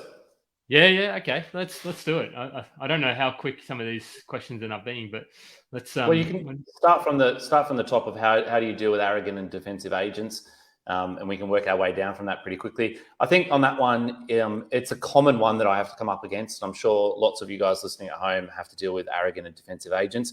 All you can do is rely on your research of what a property is worth and be polite and be a nice human and do things on your terms and walk away when you're unhappy. So if you feel like you're getting stuffed around and it's not going to be on the price level that you're comfortable with, then I wouldn't spend any more time on that property and I'd walk away. I'd still give that agent good feedback and continue to build rapport with them, because sometimes it's a facade. They believe that that's the best way to act until you're in there in a circle and you'll get opportunities or they'll give you more information. So I think, try and give them really good feedback and be consistent with that. Yeah, and I think it's particularly it's got to be really challenging being an agent and sort of dealing with some buyers out there. So it's kind of maybe it's nothing to do with you. Maybe they've just had a bad day. Maybe they are people. Agents are people after all. So if somebody's kind of giving you the cold shoulder, maybe it's absolutely nothing you've done. It's simply this person. They deal with a lot of dickheads as well. Like that job was incredibly punishing for me over the years, because the buyers are lying to you the vast majority of the day. The vendors are lying to you for the vast majority of the day, and you're basically lying to everyone for the vast majority of the day. Now, I challenge any agent, because I've had people say to me, that's ridiculous. That's, I'm an agent. I don't lie to people all day. But the game is just full of hot air and BS, and I don't care, if anyone tells me otherwise. I sat in that seat. I had, big teams of salespeople. I've worked in multiple different, franchise groups and in different countries in real estate, and it's the same dialogue in most places. Like, you're there to sell property, you're there to win clients, you're there to close deals, and there's lots of sales tricks and strategies that go on from an agent. And what are some of the what are the more common? What are the common sort of tricks that the agent? And we haven't spoken about these before, but I kind of want to unpack, or not unpack, but talk about what are three of the kind of most common sort of tricks or tactics that agents use. You sort of find? Well, the two biggest ones is quoting high to win the listing and quoting low to drive buyer traffic to it. That's the number one. The number one and two probably. Number three is inflating the market by giving people confidence that they should pay a certain price by having a furphy offer that doesn't exist. Dialogue, like without even lying, you can say, Jeff, I'm glad you got an interest in this property. You've come in at 900. It's not going to be enough. I've got a buyer that says they're coming in this afternoon at 4 o'clock with an offer in the mid-9s. Well, do you? I'm not. I've actually got to go and close the property at 3 o'clock. It's closing at 3. So let's do this deal right now. Offer coming in at that point, and all you think is that I do, but do I? This just goes on all day. It was just part of. It was part of my strategy. It was part of every agent that I deal with all the time. Like, if I ring an agent, the vast majority of times now I'll ring them and say, I've got an interest in this property. What's the first thing you think comes out of their mouth? We've got another sort of four or five people interested as well. Yeah. Is that what we've got another interested party? Well, there's another offer coming. It's like standard real estate 101. Oh, you've got an interest? Oh, we've got another buyer. Yeah, it's can I tell you about a conversation? And then all of a sudden you ring with an interest in the property, and then all of a sudden there's another buyer that's really hot on it as well. It's like, it's just standard. So there's ways of flushing out those, to work out if there's another offer or there isn't. But it's just a constant game that's going on. So you've just got to be aware of the game. If you're not going to be willing to play the game or understand how to navigate the game, employ someone else to do it for you. Get someone else. Is it true? Because I heard something the other day that if you ask, is a way of detecting. I mean, an agent can still potentially lie about this, but is asking them how many written off, like, is it a written offer, like, or how many written offers do you have? Is that sort of, because an agent probably can't get around that? Is that? Yeah, they can, because who's going to hold them accountable? Yeah, so I was like, how do you prove that the offer wasn't written at that time? Are you going to go to all that effort? It's the same as, and that's why those questions are stupid to ask. Like, there's no point asking it. Like when I was back, active in the market, as I said to you before, where people would go and collect a contract, and even still, you can still, do the same thing by getting them on email or DocuSign. Most buyers, their first question is, how many contracts have you got out? This was in New South Wales, where this is a common thing, right? Not in other states, it's not as common. But in New South Wales, it's very common to say, how many contracts have you got out? Well, now agents were coached to give you an answer that wasn't too high and wasn't too low. So they're creating competition in the property for you, but they're not three or four. They're going to speed off. 3 or 4 standard offer. 3 or 4. What's that make you feel as a buyer? Oh, damn it. Okay, there's heaps of interest in this. I mean, with a shot, but there's also, it's not going to be easy. Yeah. And then they can leverage that the further into the negotiation they go. Well, one of the other buyers has fallen through, Jeff. It's, the standard auction dialogue on the last week is they'll call you either 2 days or 3 days before the auction and say, Jeff, I've just sat down with the owner. We've set the reserve. They're really motivated sellers. They're going to sell on the day. I was really surprised at how low it was. I just thought their expectations were much above that, but they're clearly motivated to sell. And good news is, one of the other best buyers that we haven't had a huge amount of interest, not as much as we thought. But one of the other best buyers that we had that was red hot on it has actually bought last night. And one of the other buyers is saying, look, they're not sure they're going to be able to get their finance ready. So look, you just got to be there at midday on Saturday. Now you turn up on Saturday, there's fucking 9 registered bidders, and it starts 100 grand above where you thought your final bid was going to be. Excuse my French for swearing, but it is just the standard dialogue that we get every single week across the country. Like, an agent will call me. I've done this before as a joke with a mate of mine that was a paying client of ours. And I said to him, I put him on speaker. So I'm going to call the agent and I'm going to tell you what they're going to say before they say it. And I said, this is the dialogue they're going to say. And I'm going to dial the number and they're going to say it. And I swear to God, we put the phone on speaker and the agent almost said word for word what I told my mate before I dialed the number. It's like they all say the same thing. So the reason why you can out negotiate an agent is because if you do this at volume and you get so much practice at this, you know what the agent's going to say and when they're going to say it and what it means. Okay. So I know that if I throw a certain line out at a certain point, what is the highest percentage chance of getting a line back like that? Now that dictates to me whether there's another buyer I'm competing against or if there's no one. So I can really quickly establish by throwing out a number when I'm negotiating for a buyer. So if they say, look, it's offers over 850 and I think it's worth $1 million, for example, I might bait them, or I do bait them and say, I might have a buyer that's prepared to pay $1 million, the fair offer, but we want to buy it as low as we can. They'll say, look, it's going to auction, we're not accepting offers. And I'll say, look, we're a long way down the line on another property, off market. Don't want to lose that opportunity. Look, my client's thinking 925 to 950. They're in that range. They really like the house. This is their preference. Am I pissing in the wind here? Am I wasting my time, or have I got a chance? And do you actually use that line? Always. Always. Okay. Yep. And the agents will say to me, most agents are just, they're just black and white when they're talking to buyers. They're just like sheep. Like, you just join the queue, you come and you press 3 times on the contract when I need you to do that. You'll do that at 12:15 on Saturday after I drive you through this emotional roller coaster, and you'll pay a premium. Okay, yeah, you're good for that? Yep, tick. So if you do it the other way and you can control that process and you do these things, I'll say to the agent, okay, great, they're at that 925 to 950 point. I introduce that other property and I say, look, I don't want to waste my time. I don't want to waste your time or the vendors. We've got a buyer here that's red hot. They want to sign a contract. Do we chase this property and do we have a crack at it, or do we let it go and just chase the other one? Now, if they think we're close or reasonably close to the price, they engage you. They're not going to let you go because they don't want to lose a potential buyer, okay? So instantly, you've gone from a position where they say it's auction or expressions of interest. We're not expecting, we're not accepting any offers before this day, or, we're not accepting any offers before auction. All of a sudden, they get a fear of loss, right? And it plays on them that they need to engage you to some point. And they're going to say, well, look, it's not going to buy it, so go buy the other property. And you go, okay, great. Well, then I know that at 925 to 950, that's nowhere near where the vendor's expectation is, or what they're expecting the property is going to sell for based on what they told the vendor. So they may be quoting 850 plus, but now it's not going to sell anywhere near 950. It's going to be well over that. So now you can make an educated decision on whether you waste the next 2 weeks waiting for this property, spending money on a building and pest report, or just jog on down to the next one. Or they'll come back to you and they might say, mate, look, you're not far off it at that point. I think if you could get me to the million, we could get a deal here. And you say, okay, great, that's fair enough. Look, that's really interesting. But I think at $1 million, we're probably still going to jog down the road and buy the other one because we just don't see value at that level. And they were like, oh, look, mate, just look, can you get somewhere between 950 and can you get somewhere between 950 and $1 million?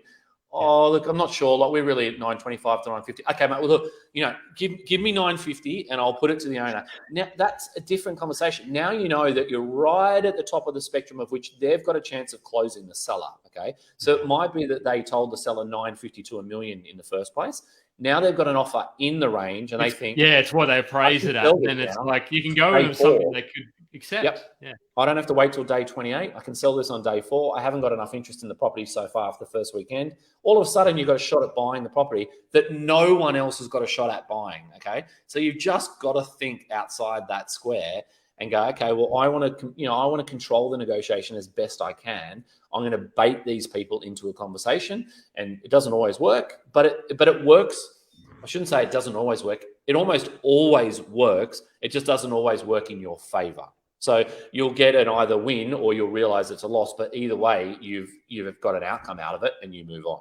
So I think I'd say that's a win, because if you're not wasting your time, you're not using 2 weeks when you're not using your mental energy, your mental gymnastics, sort of thinking. If you're an owner occupier, where you're going to put the couch, or if you're an investor, where you sort of, when the rent's going to hit your bank account. This is an interesting one. I think we sort of, what are strategies to negotiate lower price without putting the agent or vendor off? Don't lowball. Don't lowball. So that's. What are your thoughts on lowball, Scott? You're so Joe off the plan with House and Land. Every time I mention house, Joe's he's like a bull with red mist comes in front of his eyes, a bull with a red flag. He just runs straight at it. And I'm just like, you just see him. Not a lot. If you want to annoy Joe, just talk about House and Land packages to him. I think you're the same with lowballing, are you? The amount of heated discussion I have with people about it, and it's funny that anytime you talk about negotiation on Oz Property Investors, there's always someone that says, I've got a big set of balls. I just lowball everyone, and it works for me every single time. It's like, it doesn't work for you every single time. It may have worked for you once. It's not a strategy. It's a really lazy way of buying properties, and I think it's you could punch holes through it all day of the week. The only way that I think you buy by lowballing is you buy poor assets. You buy, you engage sellers that have got no one else on that asset, and they're prepared to take your price, probably because it's the highest price they're going to get rather than the lowest price you thought you were going to pay for it. So there's an art to doing this, to not put agents off, and that is to, we've discussed most of this already. Be a clear communicator, be highly responsive, do things that you tell the agent you're going to do, like back it up and move at speed. If you drag your heels, if you're indecisive, if you lie to the agents, if you don't have the capacity to do the deal when you told them you were going to be able to in terms of finance, if you change the deal at the last minute, if you try to throw things into a deal that that are unrealistic, they're all things that are going to put an agent off or a seller off and make it difficult for you to be included in any future correspondence like that.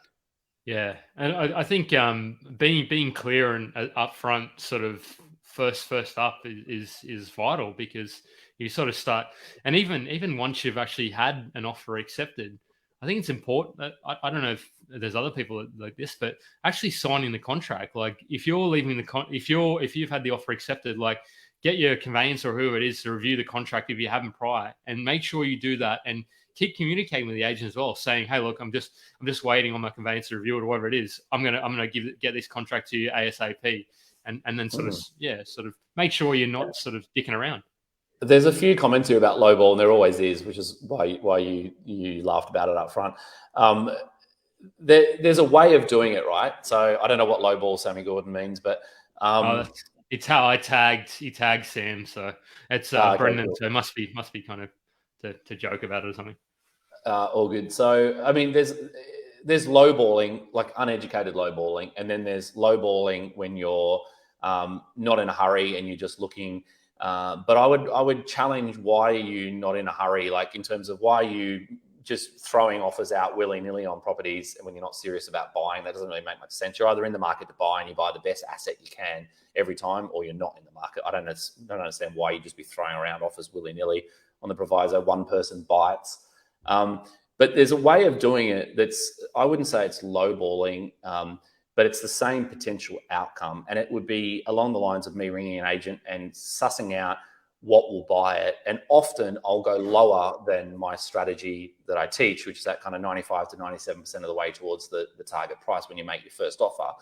But before I do that strategy every time, I always check whether there's an ability to buy it at a lower price point, right? It's the smart thing to do. It's not lowballing, but I will go to a client and say, okay, well, it's on at, 405,000.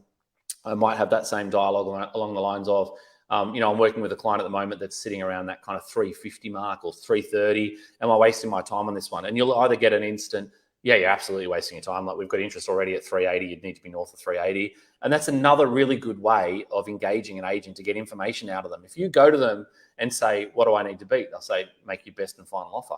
But if you go to them and say, well, I've got interest around 330, 350, where you need to be, sometimes they'll say to you, yeah, we've got an offer of 385. The vendor counted at 400. If you're at that level, we can get a deal done. Somewhere between the two of them might work in a negotiation. They'll tell you more information if you communicate really clearly. So I open the door to making a lower offer, but be prepared to just be bounced off straight away. And the reality is, if you're buying a good asset in a strong area, strong location, it's very unlikely you're going to have any success lowballing someone. Yeah. There's too many other people that want to buy those assets, and you want to be buying properties that are in hot demand.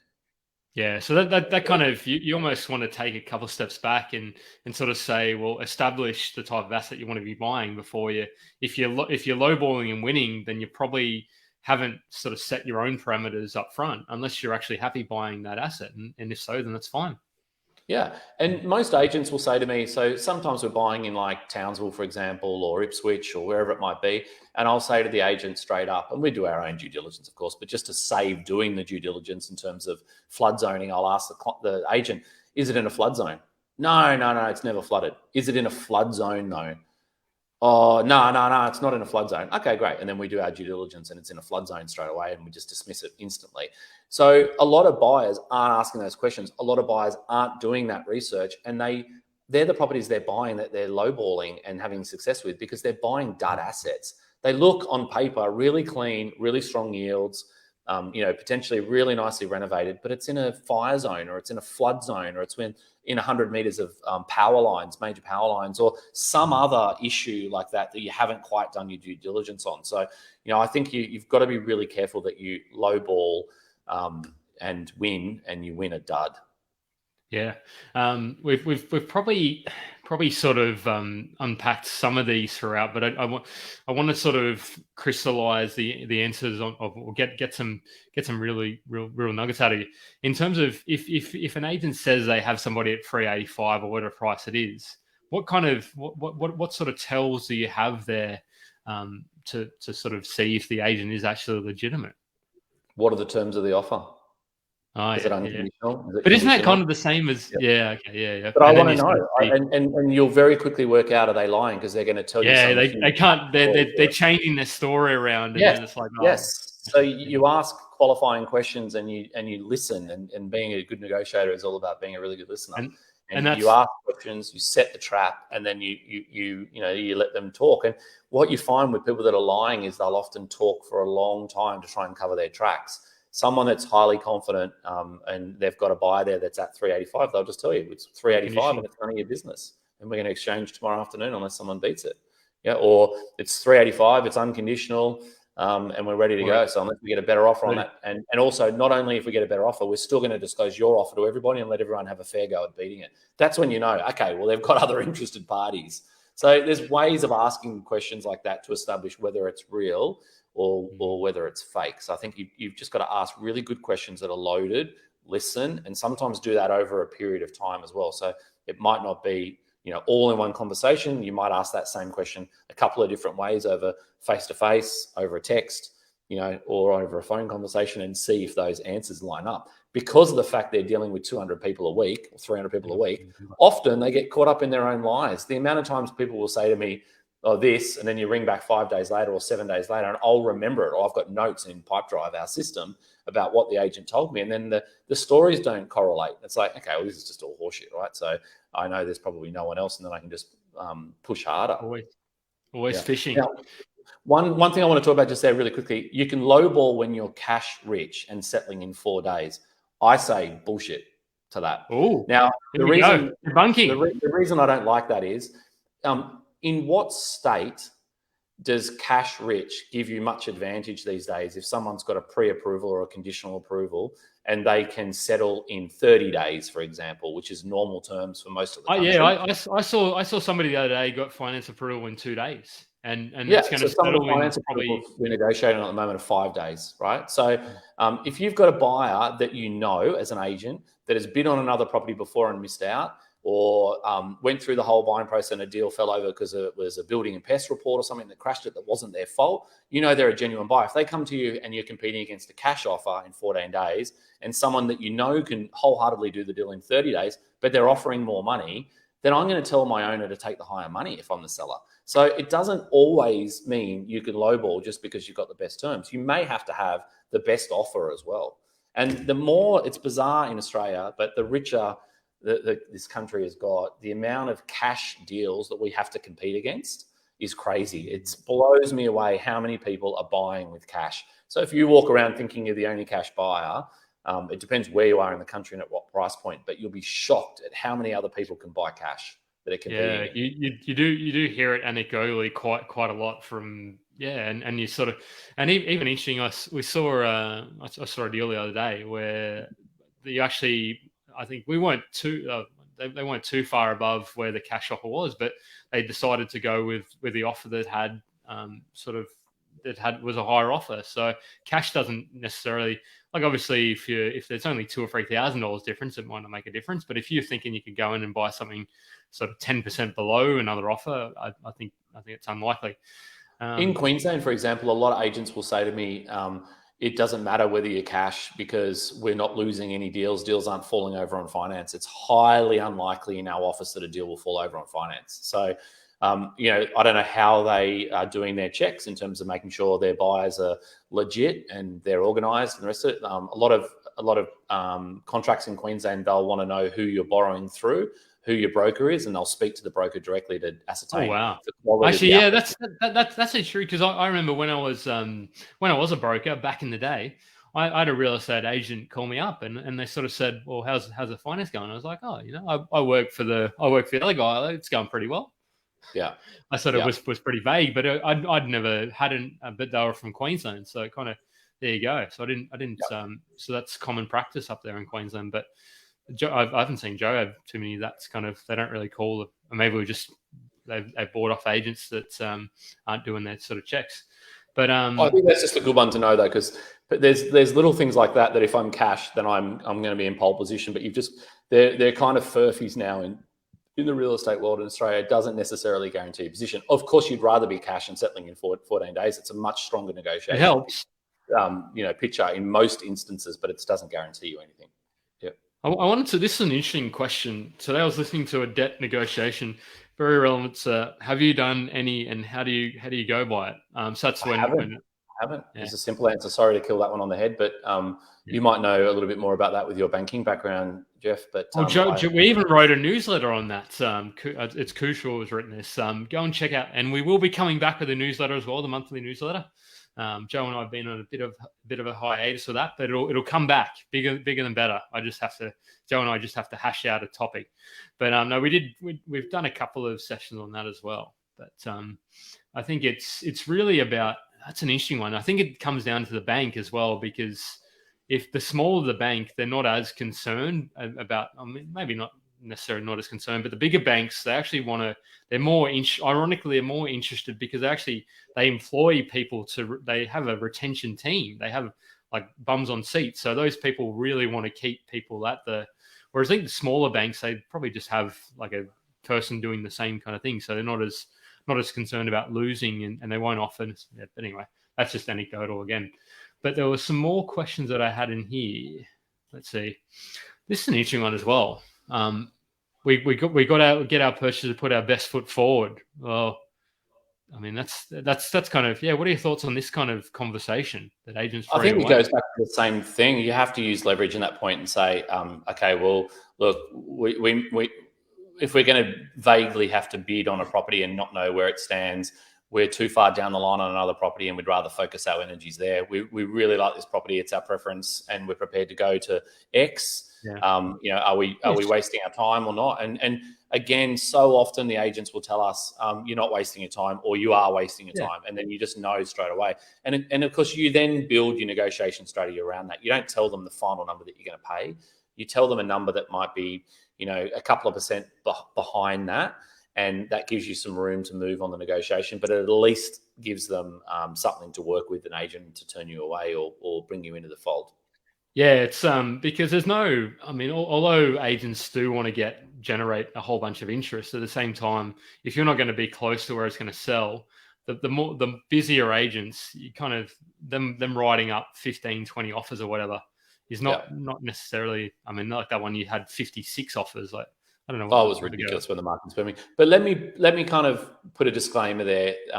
To be fair to the person that's asked that question, I don't always get the answer I want. Right? Like it's hard. High percentage plays that I've established over 30 years or so of doing this and negotiating all day, every day, 6 days a week, basically. So lots of experience in putting these lines down there and getting these responses.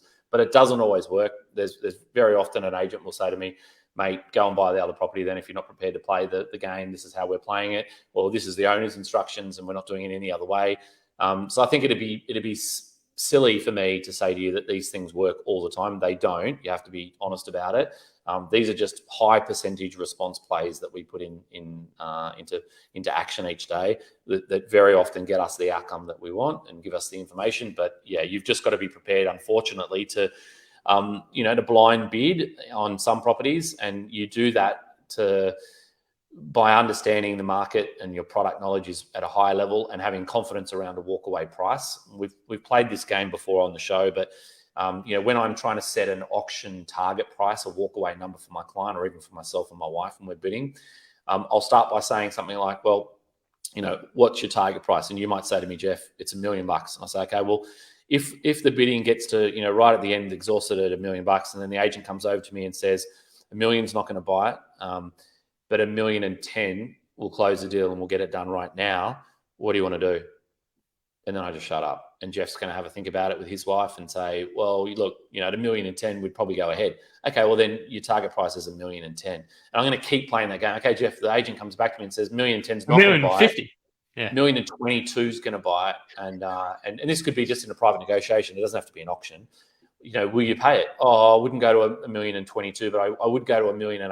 Great. That's your walkaway number then, okay? So when you're doing these blind bids, play the game with yourself or with your partner and say, what is my walkaway number? Then you can't lose. You cannot lose the game. So you either buy the property or you get to go and buy another one. Or someone else paid more than you were going to. So the way that I look at these things is through a really positive attitude of like, I'm prepared to pay or my client's prepared to pay X. Beyond that, we win either way. And then there's no regrets, right? So my clients don't call me back, or my wife's not going to, roll over and punch me in the face the next day and say, I lost my dream property. We should have got another 10 grand. It's like, no, we played that game in advance. And we realized that there was no value beyond a certain level to us on that property. And it would be better off for us to go buy something else. Because what the problem is, when you get put under the blowtorch, and this is why agents love auctions and they love these expressions of interest and, these situations where you're blind bidding, when you put under the blowtorch, people will spend more money because they don't want to miss out. And they haven't thought through what their real walkaway number is. So this is why on a Saturday, right across the country, every single weekend, you'll see people bidding against themselves.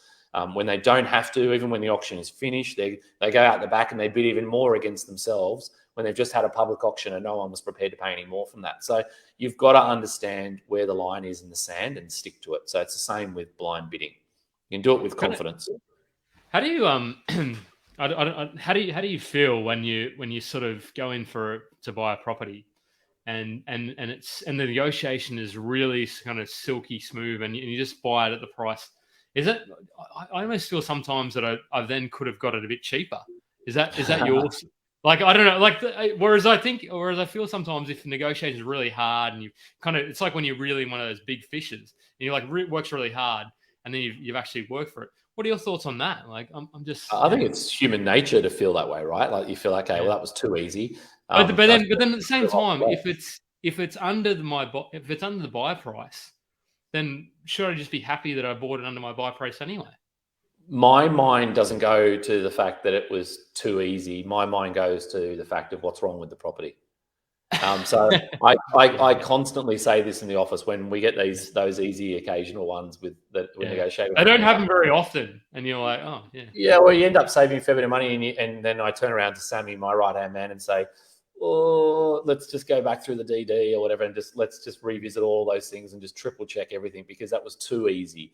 But often it's because there's a motivated seller and you just don't know that how motivated they are, and they get a price that they're happy with and they just exit. And there's a lot of lazy agents. There's a lot of nervous sellers, which we discussed, and you put an offer on the table actually, remotely close to what they're willing to take, and they take it. Yeah, exactly. Yeah, because it maybe just means that you are sort of nailing you're kind of a perfect storm. Like you get for an example, you could have a tenanted property for the next 9 months, and an investor is really only going to, an owner occupier is not going to buy that. So it's going to come down to an investor, and if you can kind of. Yeah, it's not a perfect science, real estate either, right? So if you're looking to bid for properties that are at auction, or you're looking to bid for those EOI campaigns where you're blindly bidding, my view of where the market price is going to be different to Jeff's view of the market price, quite possibly. So it is beauty in the eye of the beholder, right? So, sometimes you just might overcook it compared to what they were, prepared to spend it. It might still be well below what you were prepared to pay for it and where you saw value. But that's how the cookie crumbles. So yeah, that's why I love this job, is because every negotiation is different and there's all these different outcomes that continue to play out all the time. So it's fun. Somebody said, this is Cameron. I love the underlying point of this conversation is that you just have to do the work to know the value of the property you're aiming at. Yep. 50 physical inspections, ideally, of a property. Turn up to all the auctions to make sure your product knowledge is good. Track every property that you've gone and physically inspected to see what it sells for, and then have your strategy for pre and off market. You do those things, you're going to be, top 1 or 2% of buyers in your marketplace, and you're going to be well positioned to control the negotiation. But the hard thing with negotiation is this is a learnt skill. It's done by practice. I'm in a fortunate seat where I did it for 25 years on the other side of the fence, so I understand how buyers approach negotiations. I understand how an agent approaches a negotiation, and I understand how to balance the vendor in that relationship as well. And most buyers don't understand how the agent has got to balance the vendor and their expectations in a campaign and how to close a negotiation. So I think having sat in those seats, it gives me a bit of a unique view of how these things play out. But I've also been fortunate enough to be able to learn from making mistakes in negotiations and doing so many of them. So it is a numbers game, as Jeff alluded to at the start. It is definitely something where you've got to practice your skill and hone it. And I think the more you do, I don't know, this is probably just true everything in life. The more you do of something, the more you realize how little you actually know. And then Yeah, you kind of go in with like, you go brighter, bushy tailed, and you're like, oh yeah, I'm really good at this. And then the more you do something, you're like, oh, actually, this is a little bit of a baptism of fire to go into. And whether that be going and playing, I mean, how are the Ashes going anyway? I'm getting distracted, but it's a bit of a cricket tragic. Or you go into State of Origin against the Queensland, and you get smashed year after year. Good. Just that was painful. But no, so I reckon we should go into Q&A, Scott. We haven't. I reckon this has been a really good free-flowing conversation. We haven't really necessarily unpacked the whole process, which I kind of wanted to, but that's okay. People have just been throwing a whole bunch of questions. So keep throwing those questions, people, because I think that's how we kind of learn. We love to keep it interactive. But whilst people doing that, Scott, what are your kind of, like, you buy pretty much around the country, maybe exception Darwin, or do you buy much in Darwin and Tassie? Or?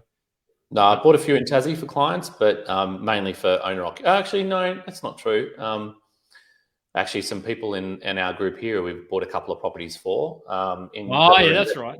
Yeah, Chris on that one. But yeah, not many in Tassie. Tassie's not been as popular in terms of our investor clients over the last few years, and I've actually never bought a property in Darwin. So I haven't had any clients ever come to me to purchase in Darwin specifically. Because what are you sort of? I mean, we've talked a little bit, or quite a lot, about sort of what's going on in Perth, particularly the south, and it's even sort of starting to there's a couple out over in the Armidale region, which we know how much Joe loves Armidale. He's an absolute sort of stickler, like boots on the ground. He was but sort of seeing some of the action kind of Gosnell, it's getting very interesting. It's and sort of seeing the walk away, like you're just getting nowhere near what they're actually selling for, because you sort of but what are you sort of seeing around different pockets of, say, in South Australia and Victoria and New South Wales and Queensland? What are you seeing around the grounds? Well, I mean, WA we kind of talked about before. I'm seeing lots of, I'd say, inexperienced investors, or DIY investors, or mass market buyers agents just paying almost whatever they have to get an asset. The yields are pretty soft. They're buying dog assets in a lot of instances that are on the market. Like even the dodgy houses are selling really quickly for insane prices. So I just don't think there's really any value there unless you can find these things pre and off market, or you get very lucky with something that's on the market with an inexperienced agent that can't get the right price. So there's not a lot of value there for me at the moment. We haven't had a lot of investors, in 2023 looking in Victoria that come to us specifically around that. And I find that interesting because, I mean, I know there's the whole land tax and the yields are atrocious. They're kind of like, at least in Geelong, but I don't know about the other. The yield's just not there. So anyone chasing, balance of the capital growth and yields has just been pointing in different directions. So, I mean, we'll buy. We've got lots of different sort of hotspotting. I hate the term hotspotting, but we've got lots of growth locations that we've got data around that we're confident in buying in. So we're buying in a diverse range of locations and different price points. I still have tons of transactions in Queensland. Just, we're getting, really strong yields in different parts of that. We've got lots of people buying duplex pairs and things. That seems to be popular as well. But yeah, it's feedback. It's interesting just there from people that's in the comments saying Armidale is really bad. It's a shithole, and everyone's got a different view of this. And like, even I had it's so polarizing, isn't it? It's almost become the Mount Druitt of. I'm not suggesting that Armidale is going to get close to the price of what, because a house in the burbs of Mount Druitt these days is selling for $600K or $600K to $750K. Even like a very basic sort of property in Mount Druitt now. Yeah. But go on. Yeah, got some. Yeah, you're saying. I was going to say we've got a client that has got a budget under 200,000, wants a house, got to be a 3-bed or bigger. That dictates where you can buy with a certain yield. That's got to be positive cash flow. So you can buy a house for under 200K in Perth. No, not in Perth. We're not talking about Perth in particular, but and I won't give away all of our trade secrets. No, that's all right. We'll talk offline. I bought 2 of those in the last 2 weeks. One in central Queensland and one in north of Perth. Let's just say that. Yeah, there's in terms of a city. and people can do their own research, and people will punch holes through those particular assets, potentially if it doesn't suit their criteria of what they're looking for. But people will come to us with different criteria of what they need, right? So if someone's got 150,000 and they want to buy a house and that's all they can afford, then that dictates where they can buy. So they'll trade off potentially, a higher socioeconomic, or lower socioeconomic area, the higher percentage, I should say. Or other things that they can trade off. So it's horses for courses, really. We have to take every brief on the basis of what specifically their needs are. And that's something that podcast the other day, the Elephant in the Room podcast. There was a bit of, you could see there's a bit of argy-bargy between the blue chip versus the sort of more affordable type areas. But yeah, it's just kind of interesting. I mean, if you're earning sort of 500 or 600K per year, then yeah, I don't know about buying a property in Armidale, because you're buying your income. You could buy that property in a year. I mean, of course, if you're earning 500 or 600K, you're probably spending 300 or 400K a year. So you couldn't buy it cash in a year. But it's just, as you say, horses for courses. Totally. And the interesting thing about that is, like, if you were Joe Mining is back. Someone forgot to tell the sector about the green movement. Well, yeah, I mean, it's I don't know how long now. We're getting into philosophical debates. Throw some questions on negotiation. We'll probably have one or two more because Scott's. I'll answer the one as well. That do you think that the 14-day settlement cash offer still doesn't work in a market dominated by first home buyers? I thought we discussed that, but happy to. Yeah, we're kind of talking about it. I think it's probably the same person that's asking that question because I kind of poo-pooed that one in terms of the cash. Of course, it's going to work if it's all going to be first home buyers. It's going to be more powerful in negotiation. It just doesn't guarantee you the success if you're going to make a lowball offer. If there's other first home buyers that have got pre-approved finance or conditionally approved finance, then you won't win, because if they believe that the finance is going to stand up, then they'll take the higher offer and the kind of standard terms. So it depends on how big the gap is between your lowball versus what they're offering. So, but I mean, there's another person buying that saying very few first home buyers, and at the moment, I'm not dealing with huge amounts of first home buyers nationally either.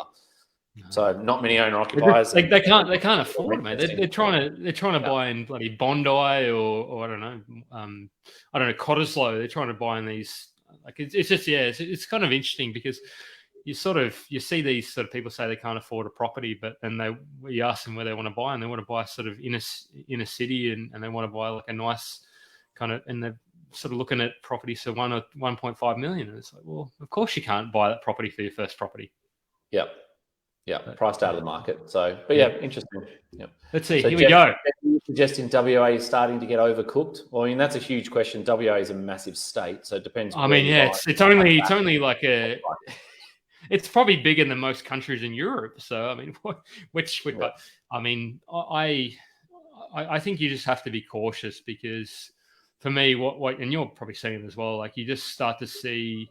Even Joe and I, we did a live on WA when he went over there. I think it was in 2022, in about March or April last year, and we decided to choose the south of Perth, and Joe decided to, I think he did Rockingham or something, and I did Coolingup, and Coolingup at that stage you could buy for $350, or even sort of $320 to $350, and I was like, oh, I think there's something here, and I don't know why I thought there was something there. I just thought, it's affordable and just seemed to have. And now you can't buy in Coolingup. You're paying sort of $420 to $450, and for 4x2, yeah. So yeah, it's interesting. That last question, every single time that works probably every not. Single time. No, there's no magic pill, unfortunately, that works every time. There's certain things that you would have heard me repeat over and over again tonight already, and that's because they are the highest percentage chance that works. And generally, when you're up against stock standard agent that has been at it for a few years, then they're motivated to get a result. And if you ask the right questions and you listen and you act with speed on these things and follow it up, you'll get the outcome you want. But there's no line that works every time or script that works every single time. What are some of the I suppose it's kind of it's keeping it as I suppose showing that knowing that you're ready to take action, and you clearly understand what you're doing. I suppose that kind of what I don't know if you have a script, but what are some of the highlights of the script that you kind of run through and talking to like that you are here to take an action, but you've also got alternatives potentially as well. Well, I think we kind of gone through them. So to recap them, you're asking questions about the motivation of the agent and the timing of it. You're asking questions around what will buy it. You're baiting the agent around what price you may see value at. You're talking to an agent about whether they'll accept an offer or move on something quickly. So to see if you can upset the time frame or timeline that they're working towards. And then you're acting with speed to work through that buying process. So there's lots of little steps in that, of which there's different scripts along the way. So it's difficult to kind of say what script works or what would you say in each negotiation or whatever, because every stage of that, there's so many touch points for me. So I'm a high level communicator. So when I'm on a deal like that, I'll talk to the agent a lot. There's lots of SMSs that go around. There's lots of phone calls, and I'll kind of just drive it as hard as I can until it's over. And it might be over because it blew up and we missed it, or it's over because we've got it under offer and we can wrap it up quickly as there. So once we hone in on a property, we move like grease lightning to ensure that we've got the best chance of buying it on our terms. Otherwise, we move on as quickly as we can to the next target. And I think that's, I don't know if sort of being concerned that you're pestering an agent. I don't think that's necessarily, like, as long as you're kind of coming with relevant and or new information. I don't think you are actually pestering them. Like, you are actually serious and you're gonna, as long as you are serious and you're gonna move forward. Like, I used to have that perception of, you don't want to kind of keep calling them multiple times. You'll act like as if you're a pest. But no, I think you're not a pest if you're asking the right questions and you're genuinely trying to buy the property and do a deal. Like, they're there to facilitate a deal. They're a conduit to the market, right? So if you are coming to them and bringing the heat and you're actually going to back it up, then they want to hear from you. Of course, I've got one of the deals that I'm doing at the moment. That the agent's away on holidays, and he's the lead agent. I've spoken to the other agent, the second agent that's dealing with her on his leave. And he's just not as responsive as the main agent. So I've just kept ringing the main agent while he's on holidays the whole time. And I've just kept going and kept going and kept going. And because he knows I want to buy the property, he still answers the phone.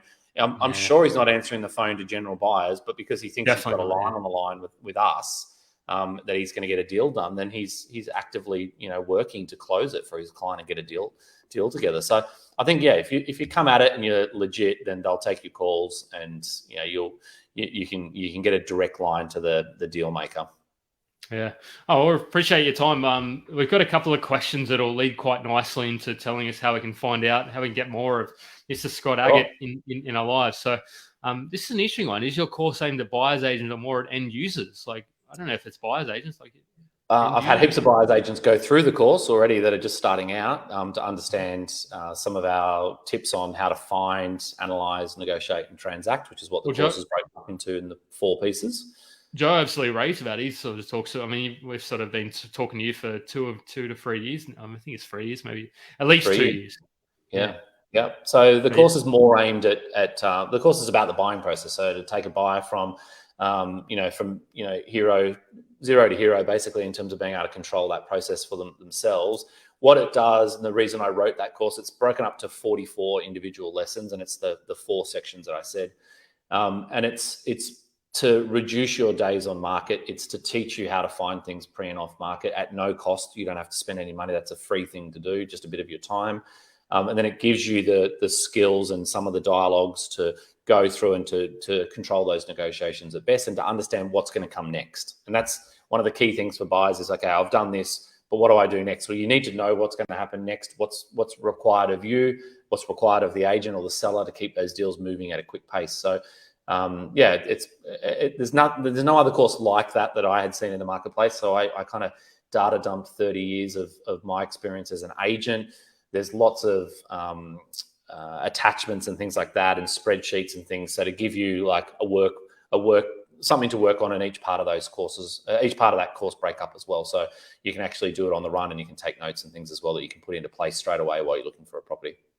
Yeah, and I think it's I suppose it is a great, absolute, fantastic resource. It's in about actually putting into action as well, because the only way you learn these sort of things is by doing. It's you're not going to buy a property if you're not talking to agents for a start, but it equips you with the tools, I think, as well. Well, I think you'll get through the buying cycle in less than 90 days in terms of the borrowing period that most people get their conditional approval for. The average time it takes to buy a property in Australia is 7 months. Typically, 7 months. 7 months. Typically, a buyer misses out 5 times before they settle on a 6th property. Typically, the 6th property, they have either compromised on what they set out to purchase in the beginning, or they overpay. And that leads to 45% of buyers in Australia reporting to have buyer remorse. So, the stats are horrendous. The amount of wastage that's in the mortgage broking industry as well, that wastage of people going through that rework pre-approval process is $120 billion a year in Australia, that process of wasted deals. So it's a big issue. The course is there to get people through that buying cycle faster. So I think there's tons of value there, and we've had great feedback from it. So hopefully, and Kushal, who's asked plenty of questions, he said, "How can I engage Scott? Engage him for something I'm keen on a certain because you're still doing that. What's the service portfolio builder now? What are you still doing the negotiation on?" Yeah, so we do 3 things. The first of all is we do agent selecting. So we help clients that are looking at selling their own home or investment property to research the leading 3 agents in the marketplace, and then going through that process in terms of the listing presentations to take the heat off the seller. And then we renegotiate the leading agent of your choice down to the lowest possible fee structure, or the best possible fee structure. That service is free to all of our clients because the agents pay us an industry standard 20% referral fee. So we do a lot of agent selecting around the country, as I say, for investors or owner occupiers. The second thing that we do, and kind of the bread and butter for our business from day one when I set it up 5 years ago, is negotiation as a service. So we're the only performance-based negotiation service globally. How we work is different to a buyer's agent.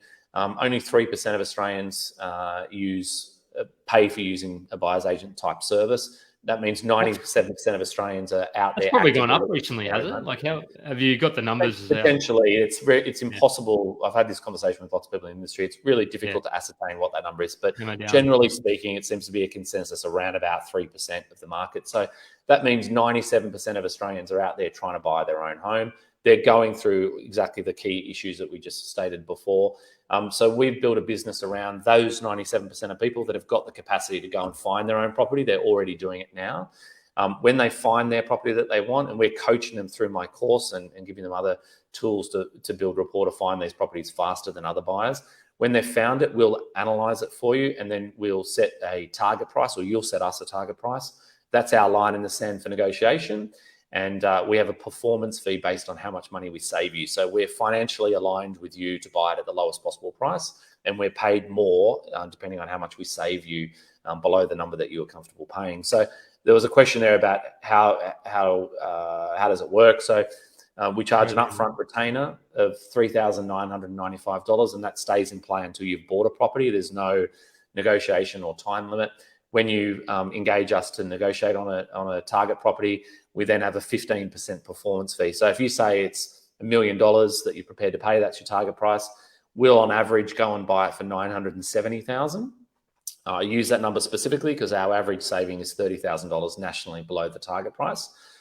So you'll pay $970,000. We'll charge you 15% of the $30,000 saving. So our average fee in that instance would be $8,500 approximately.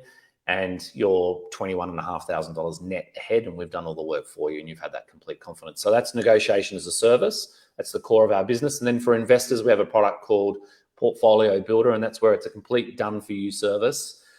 We charge $9,000 plus GST, and we will have a strategy session, which starts all of our clients before we then work into asset selection. We'll do all the work for you, finding those assets, analyzing it and negotiating it. We'll give you all of that transparently so you can make a key buying decision fast. And we're buying in growth locations with, backed by, leading data in the industry. And then obviously you've got Australia's best negotiators on hand to negotiate the outcome for you as well. Yeah. That's the 3 main services.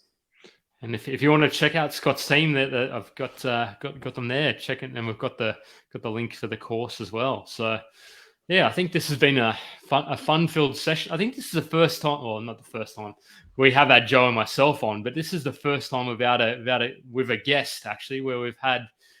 So it's been a fantastic episode without Aaron. Who said that anyway? Oh, crucial, awesome. Yeah, somebody said awesome. Thanks, Scott, as well. It's a shame that Aaron couldn't join. I was really looking forward to Aaron's a finance superstar as well, and he's just a guy who wants to add heaps of value. You've had him on a couple of times, and you've had professional engagements with him as well. So. Yeah, he's a lovely guy, and I'm sure we'll hear more from Aaron over the years as well. But the reason he cut out was because I think he was away and very kindly gave up his time while he was away on a family holiday in Hunter. Yeah, I didn't realise. Poor bloke, he's just absolutely. So he said his internet and mobile's gone down totally. So he's in the middle of driven to a spot that had mobile to send you a message. Jeez, so he's absolutely committed. Like I just love. Yeah. Good on him. But no, I appreciate you coming on, Scott. And as always, I learn something new every time. We have a chat. So pleasure. Well, thank you for having me. Thank you for listening. And I'm always happy to reach out and give value. And you don't have to engage my services. I'm always happy to help. I love it when people will tag me on Oz Property Investors and ask very specific questions. So keep them firing over the course of your buying journey, and I'm happy to help as much as I can. And as Joe says, let's go buy a property. Let's go negotiate to buy a property. See you guys.